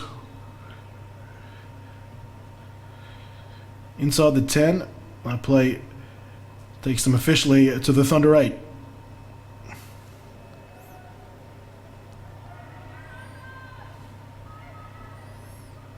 Three receivers out to the right. Kent in the slot. Gates will lead. They'll shovel it back to Jeremiah Gates. He'll try to spin his way for more yardage. Can't generate it though. Then we'll have 2nd and goal.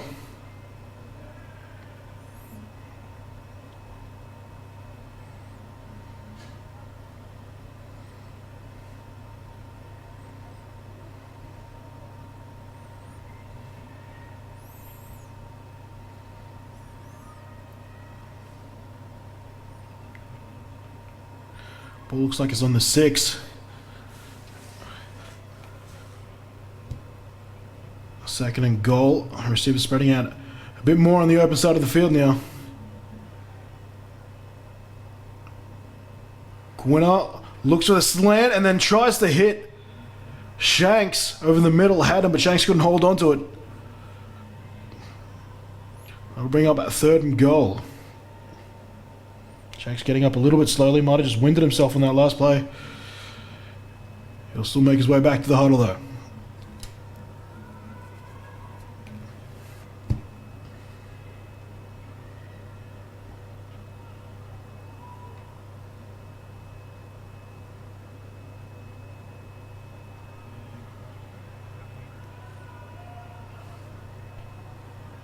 Third and goal at the 6. Under 4 minutes now left in the 3rd quarter of play in these shortened quarters. 4 receivers to the right now, but Gwinner, he'll keep it. The designer QB keeper is good for 6. One side judge has his arms up. And then it's confirmed there from White at Cavalry.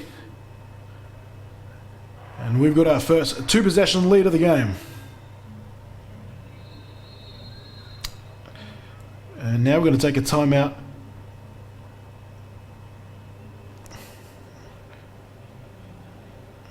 We've got an injury timeout here. I think one of the Rhinos plays it down.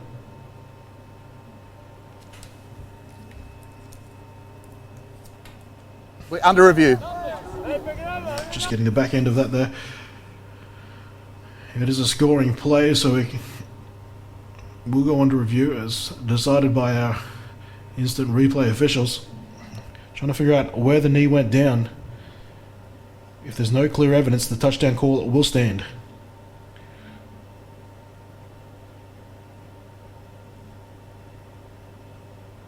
And the knee looks down there, and the ball looks like it has not broken the plane. This could be turned around.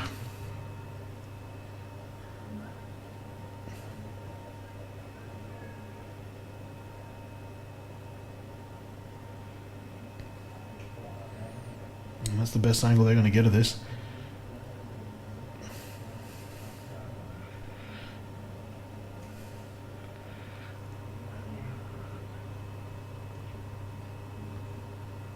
Down in the middle of the field for the call.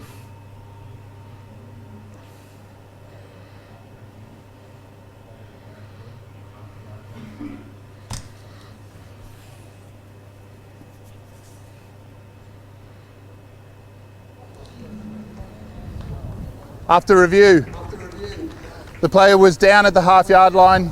It'll be 4th down. Pretty clear evidence there. Thunder is not charged a timeout. Thunder challenged that play there, and they will get that challenge back along with the timeout. Going to stop the yard, or shall I say half a yard short there, and now we've got 4th down, and the Rhinos, they're sending their offense back out in the field. This is easy field goal range for them, but they're going to try and make this a 2-touchdown lead.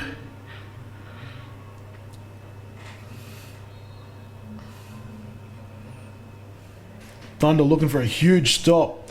21-14, 4th down.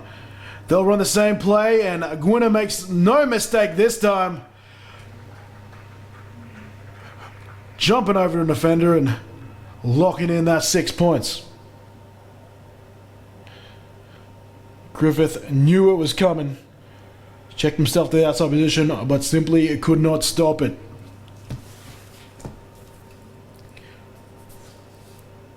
Four straight possessions ending in touchdowns now for the Brisbane Rhinos.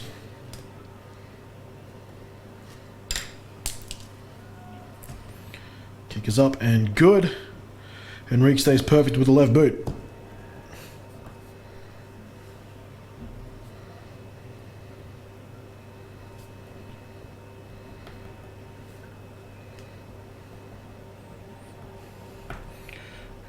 Just keeping Gates out there.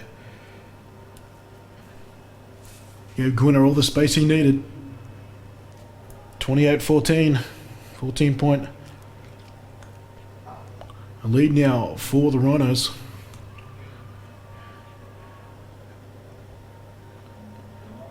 Three minutes and 25 seconds remaining here in the third quarter. 49 is the corrected time. It's just under 4 minutes remaining here in the third quarter of play.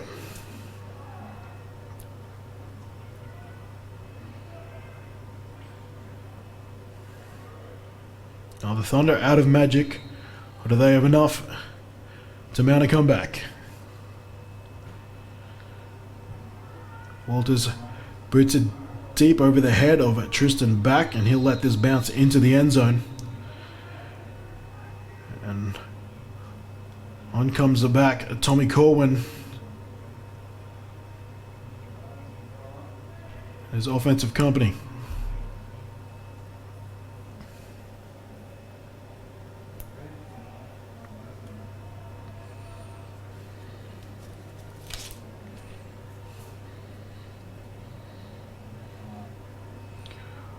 It's only being their third possession if you do not include the 1 second kick return they had to end the half. They've scored on both of them. 3-yard rush to Smith to start off the day and followed up with a touchdown reception to Tristan back. This one heads to back, but it's via the bounce off the ground. Back will actually come off for a play now. Looks like he might have hurt himself, or perhaps some cramps starting to kick in.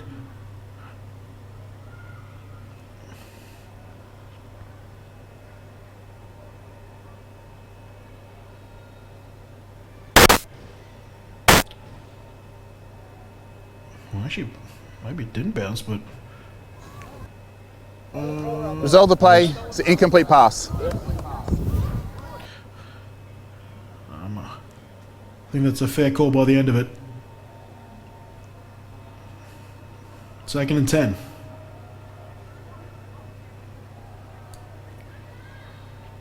Twins left, and then we've got a Corkett and a tight end on the right side of the line. You got Griffith on a slant, thrown behind him though. Walters on the coverage, incomplete, and that'll set up 3rd and 10. There was the man of that first quarter, Cameron Smith. Thunder surprising the Rhinos with a brand new offensive package. It was good for their first offensive touchdown. The gloss on it starting to wear off the longer this game goes, and the more adjustments the Rhinos make to slow it down.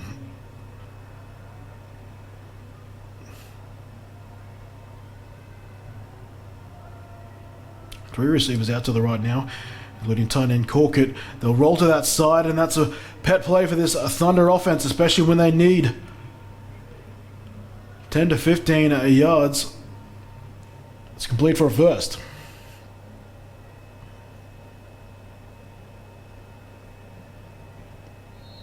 Smith on the reception.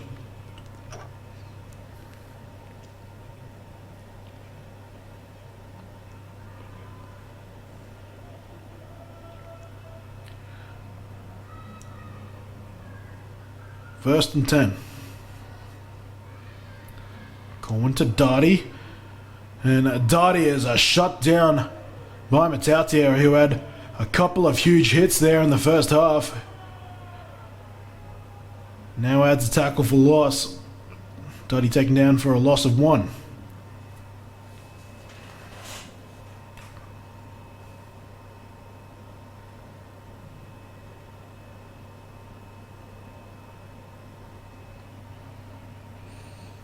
Australian defensive end now plays it inside backer for this Rhinos defense.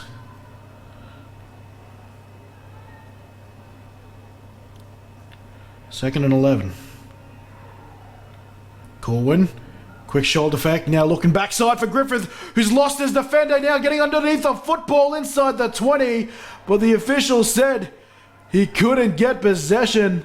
No argument from Griffith, incomplete pass.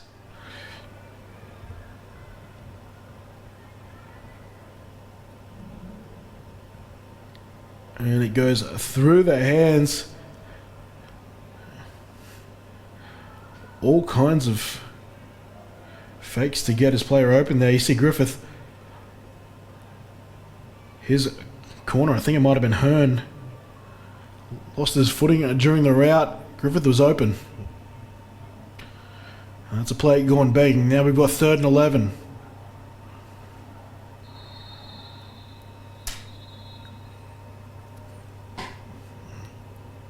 Coach Booker now taking a timeout for his defense here on the down conversion. Rhinos, first of the half. 2 remaining for the number 1 seeded team.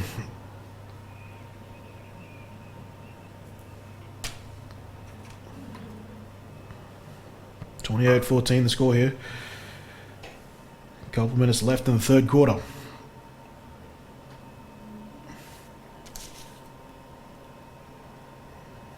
Second half touchdown to Brandon Aguina on the ground has given the Rhinos a 2-score lead here. Before that though, right at the close of half, Aguina threw a dart to Jervier, managed to keep both feet in bounds. That's given this 2-score buffer here to the Rhinos. This game was a risk of not being played, has been delayed almost as long as possible to make sure these two teams could compete. As we come back from the timeout, both teams ready to continue.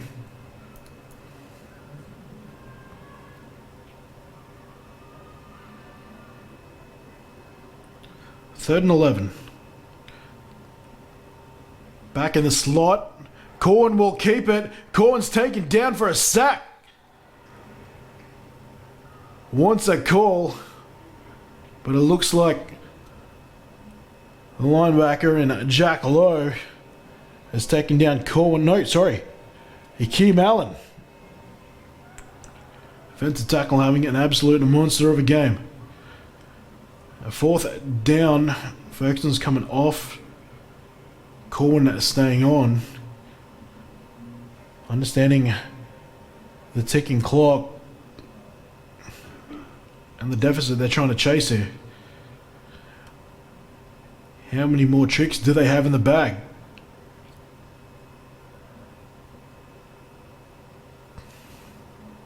Griffith back. Corkett on the left side of the field.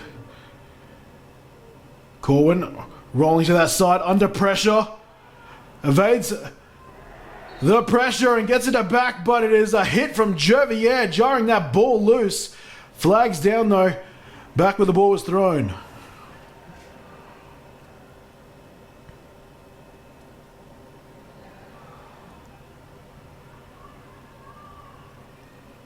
Winner already taking his offense on the field. This might be a hold against the Thunder. Was the case. Of course, the Rhinos decline and they'll jump back on offense. Holding. 89 on the offense. That penalty is declined. Turnover by downs.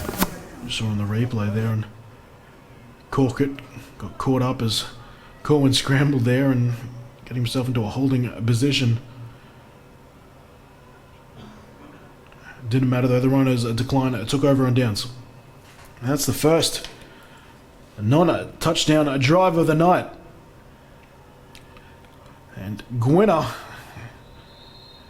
understands the situation now, and I think the Rhinos have begun a project run out. Just over a minute left in the third. Clock is running, and then they'll have 7 more minutes left in the fourth quarter.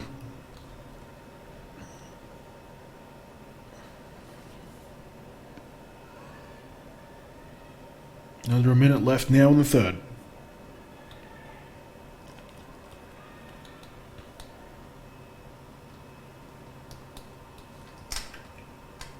Trips left. They've gone outside the far hashes just to take some defenders away because Gwynn is still in possession with no one in front of him. That might be the put away. Thunder had no idea what was going on there. Both Gates and Gwinner had nothing but real estate down the right-hand side of the field.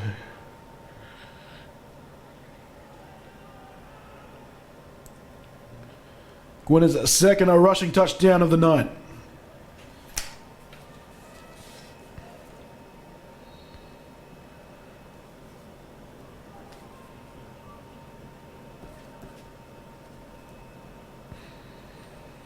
Also Gwinner's longest run of the night, clearing 30 yards.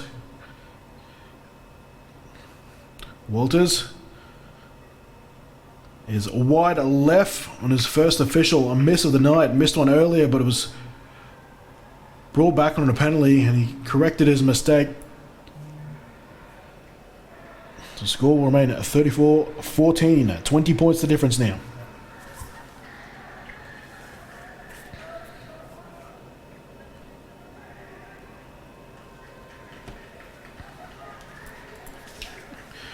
For the Rhinos, that's 5 straight drives with a touchdown.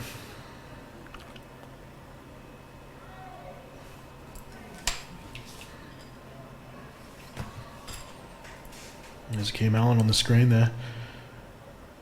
Superstar defensive tackle. Been a wonderful addition to this Rhinos team here. A much needed anchor in the middle of the line alongside big Joe Tuamavave.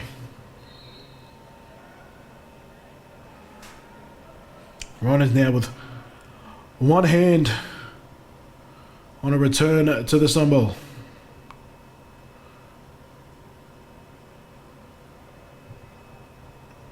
Big kick here from Walters again. Hitting the end line on one hop. And back return the Thunder offense. Trying to capture some of that first quarter magic.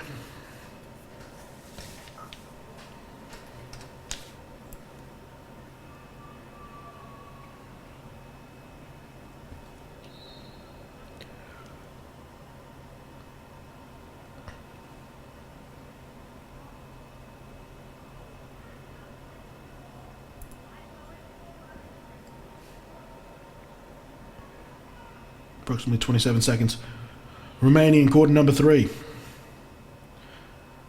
Not a lot of time for the Thunder to get things going, but a catch like this is a good start.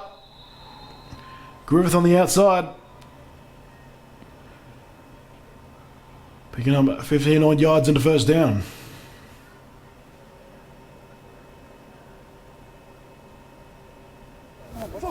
That is the end of the third quarter. There it is, end of 3. The Rhinos have stretched their half-time lead to 34 points to 14. Add an extra 2 possessions to the 7-point lead they went into the break with. 7 minutes remaining here in this men's division as a semi-final.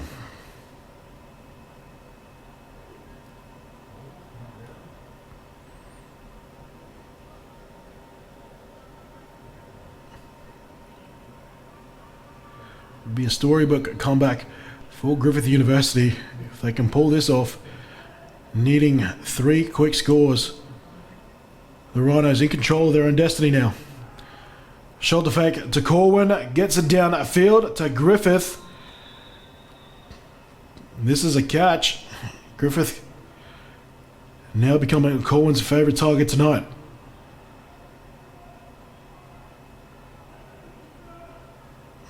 Back.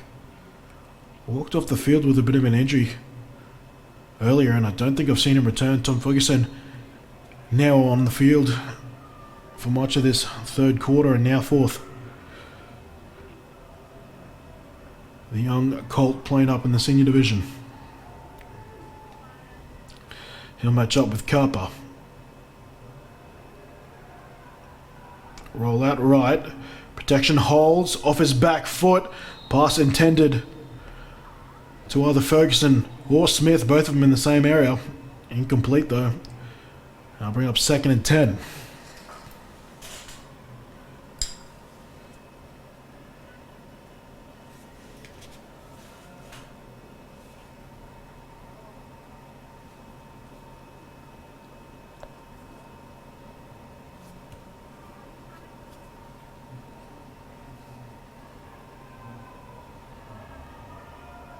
Need points and need them fast. Less than 6 minutes now. Cameron Smith checking off with instructions with Corwin. Corwin, 3-step drop, looking for a back shoulder fade. I think to Griffith, and a flag comes in. That was Jervier on the coverage.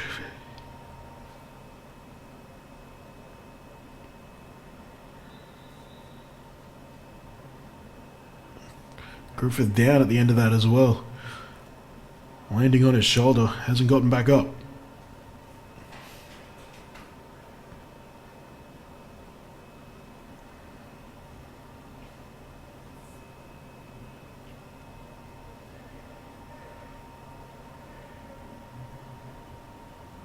Pass interference is a suspected call.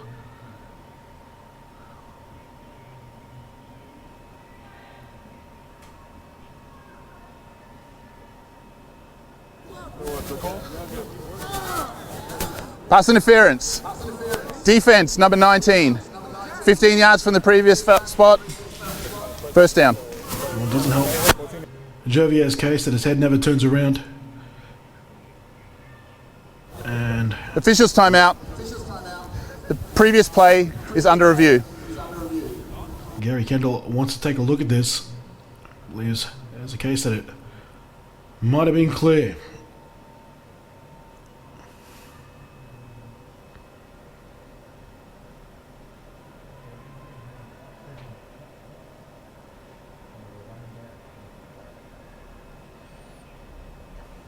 Oh, well, actually, that a possible second call there, and you could saw on the back there.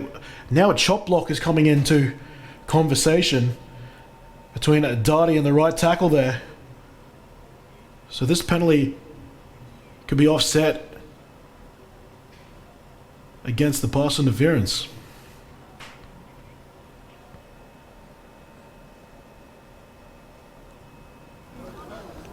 After review, there are multiple fouls on the play.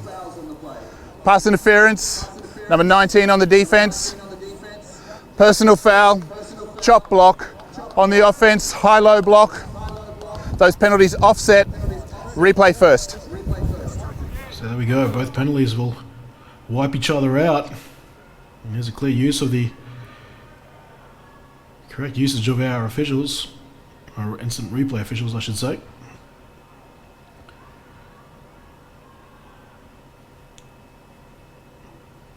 A would-be missed call gets corrected, and now we've got a 1st and 10 as we replay the down.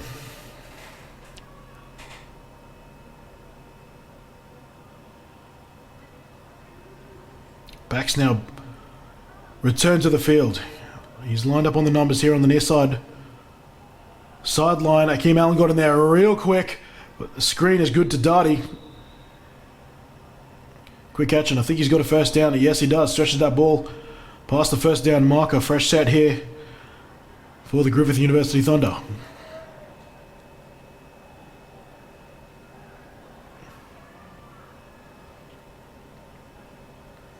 Real accurate pass here from Corwin.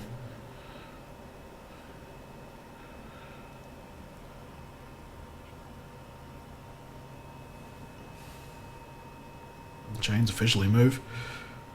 1st down, Thunder.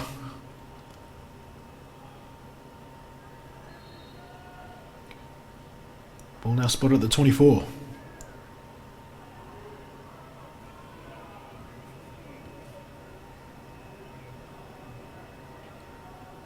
Back and Smith at a wide receiver. It'll be inside a give to Darty though. Tackled around the 25. Mystery man number 37 making the tackle.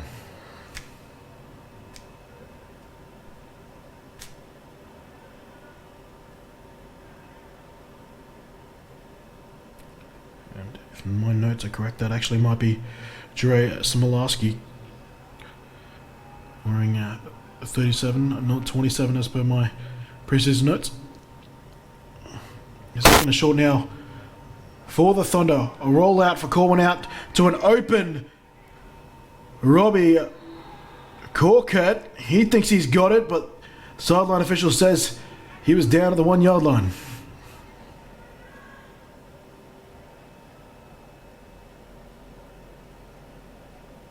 He's a long-limbed man.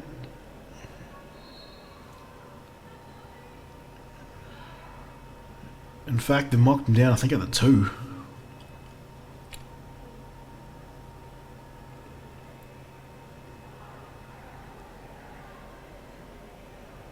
See where his knee goes down, or even when he touches the sideline right there. Well, you can see where the... Oh, jeez. Well, fair enough, it's no touchdown here as Jack Lowe comes up with another big tackle behind the line of scrimmage on Darty.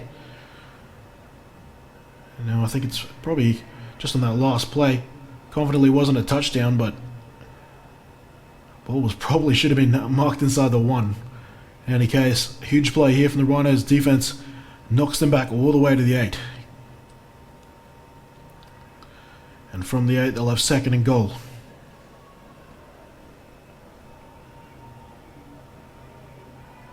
Spreading the field out now. Tommy Corwin looking for a mismatch. And looks like we might have a false start.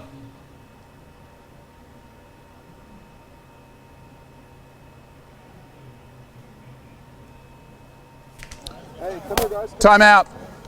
Defense. That's your second of the half. Alright, the Rhinos taking their second time out of the half there. Not suspected a false start, and we'll take that opportunity to take a quick time out ourselves.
And back from the timeout, Coach Alexander Booker taking the timeout to try and shore up his defensive unit with the Thunder knocking on the door.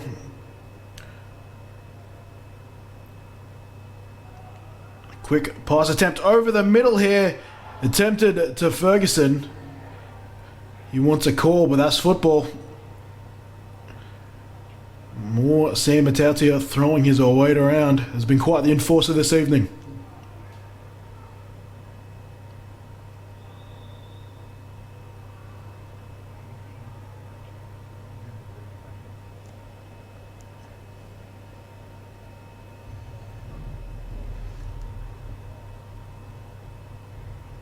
Another stoppage here.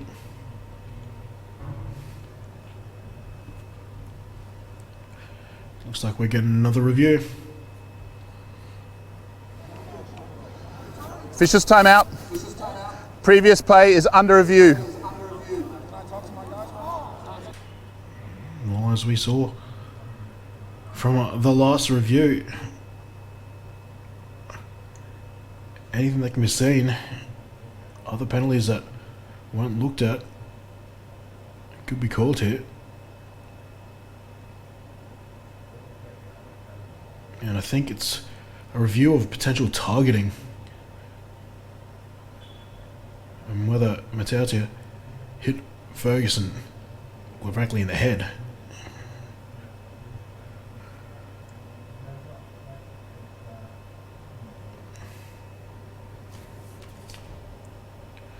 To me, it looks like shoulder. I'm not the one that trained in officiating those, so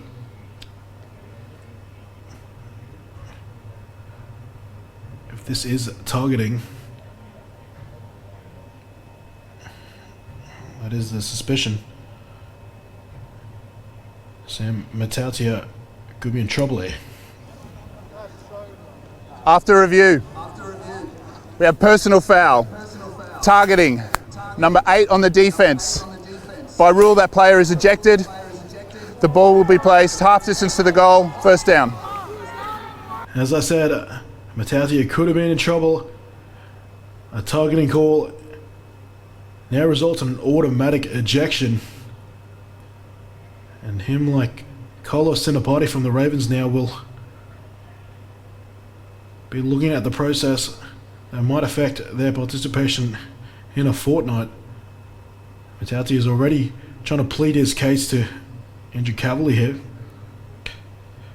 It makes me think of the AGL where Darius Holiday-Miller was sent from the field for a targeting call on special teams. They came back at halftime with video evidence to prove that it didn't happen, and he ended up returning for the second half. By then it was too little too late. Matautia obviously not happy with the decision, making his way off the field now. And that obviously will see a fresh set of downs here for the Griffith University Thunder.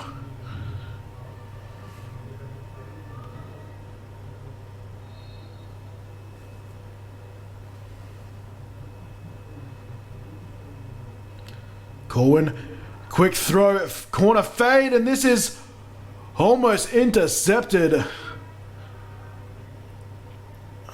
Trying to make it the number here in the dark. Might have been Walters. Nope, it's Jovier. Almost coming away with a pick.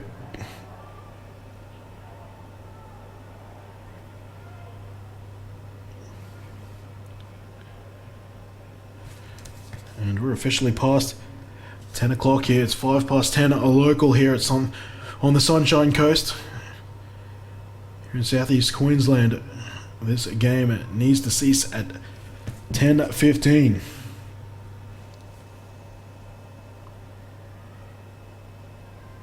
Rhinos with a 3-score lead. Tommy Colwyn trying to make that a 2-score lead, and I think he's done it. Pass there to tight end Robbie Corkett. Trims the lead, but it might be too little too late.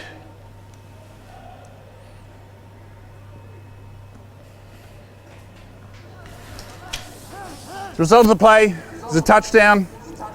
We have officials timeout, 2-minute warning. And there's a 2-minute warning now. This game close to done. That is Mike Jones successfully adding the PAT. 34-21 now, with under 2 minutes to go here in this men's semi-final.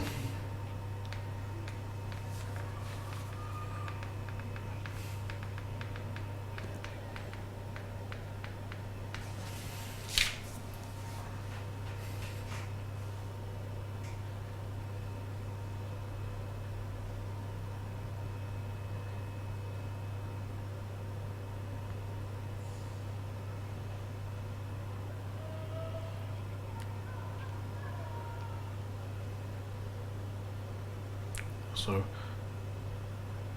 it's Corwin now setting up the ball, and looks like the Thunder have found a tee.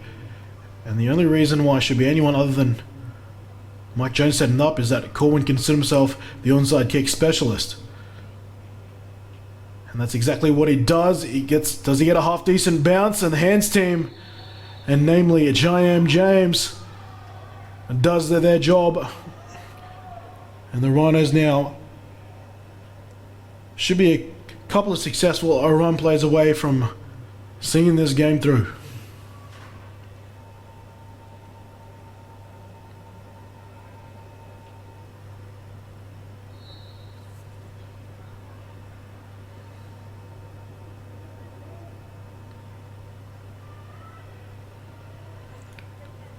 Ball spotted. The Thunder 41. Thunder do have a number of timeouts remaining. Gates, though, is running his way home. He wants to get to a Zumball. Takes this down inside the 25. Raybold allegedly being knocked to the ground after that play. No flag.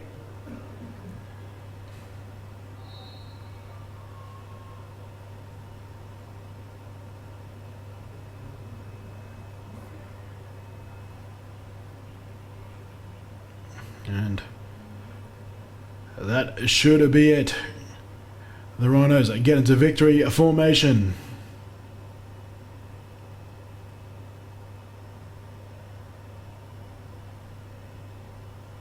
And there's the first need 2 more of those. And we have curtains.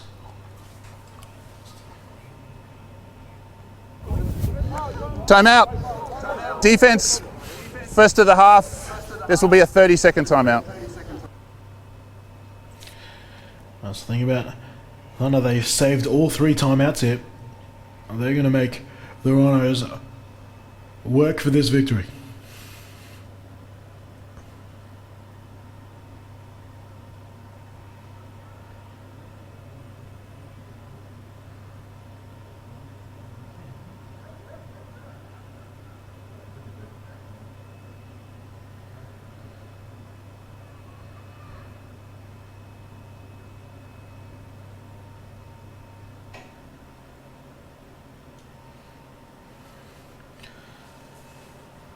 So the Rhinos, just over a minute away before they officially book their ticket. 2019 Sun Bowl, a chance to finish off some business that they left on the table a season ago.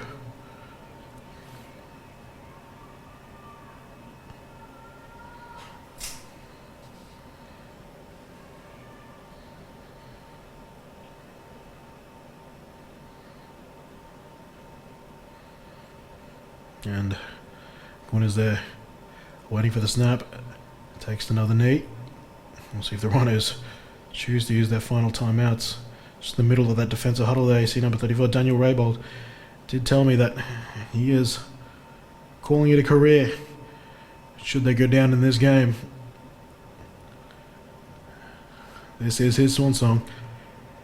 And the ball is about to be raised. That's the end of the game. Have it, ladies and gentlemen. It was delayed, it was shortened, and it's kept us here a little longer than we expected. But the Rhinos, they will return to the Sun Bowl here 2 weeks at Dolphin Oval in Redcliffe. They've booked a date with the Bayside Ravens, the one team to hand them an L this season. And they'll get a chance to do what they couldn't last year, and that is hoist that Sun Bowl trophy. There's Calder Shanks shaking the hands of the official there. The final score, 34 points to 21. It was a 7-point Rhino lead at half. And they stretched it out and they handled their business. They're back to the bowl game. And the title defense for the Griffith University Thunder, it ends tonight at the hands of the team they took the title away from, or at least the title opportunity. We will have a new champion in 2019. It'll either be the Brisbane Rhinos or the Bayside Ravens, and we'll find that out in 2 weeks. But we've got more business to handle here in the playoffs. Day 2 sees the Colts and junior divisions take the field tomorrow from 9 o'clock. We'll see the Spartans taking on the Rhinos junior division team, followed by the Stingrays taking on the Bengals. Then we'll see the Colts teams finish us off in the afternoon. I'm Kenny Andres. I'm going to go home for a bit of a breather. Hope you do the same and you rejoin us from 9 o'clock tomorrow. Gridiron Queensland SEQ playoffs live from the Sunshine Coast Stadium. Brought to you by live streaming in Brisbane. We'll see you tomorrow. Get him up, get him up. Get him up, get him up. Funny how you choose and pick your battles, dude. Keep saying you number one, but I'm on top, yo, it's done. Dropping styles like napalm, fake rappers think they so strong. Verses full of hype and always ready for a fight. Spontaneous, magnanimous, cause they can't get close enough to run with us. If you wanna battle, get it hard, get it raw. No emotions, I shake you until your chains fall off. What? Large, in charge, I set the bar high. You running with the big boys now, get up, don't cry.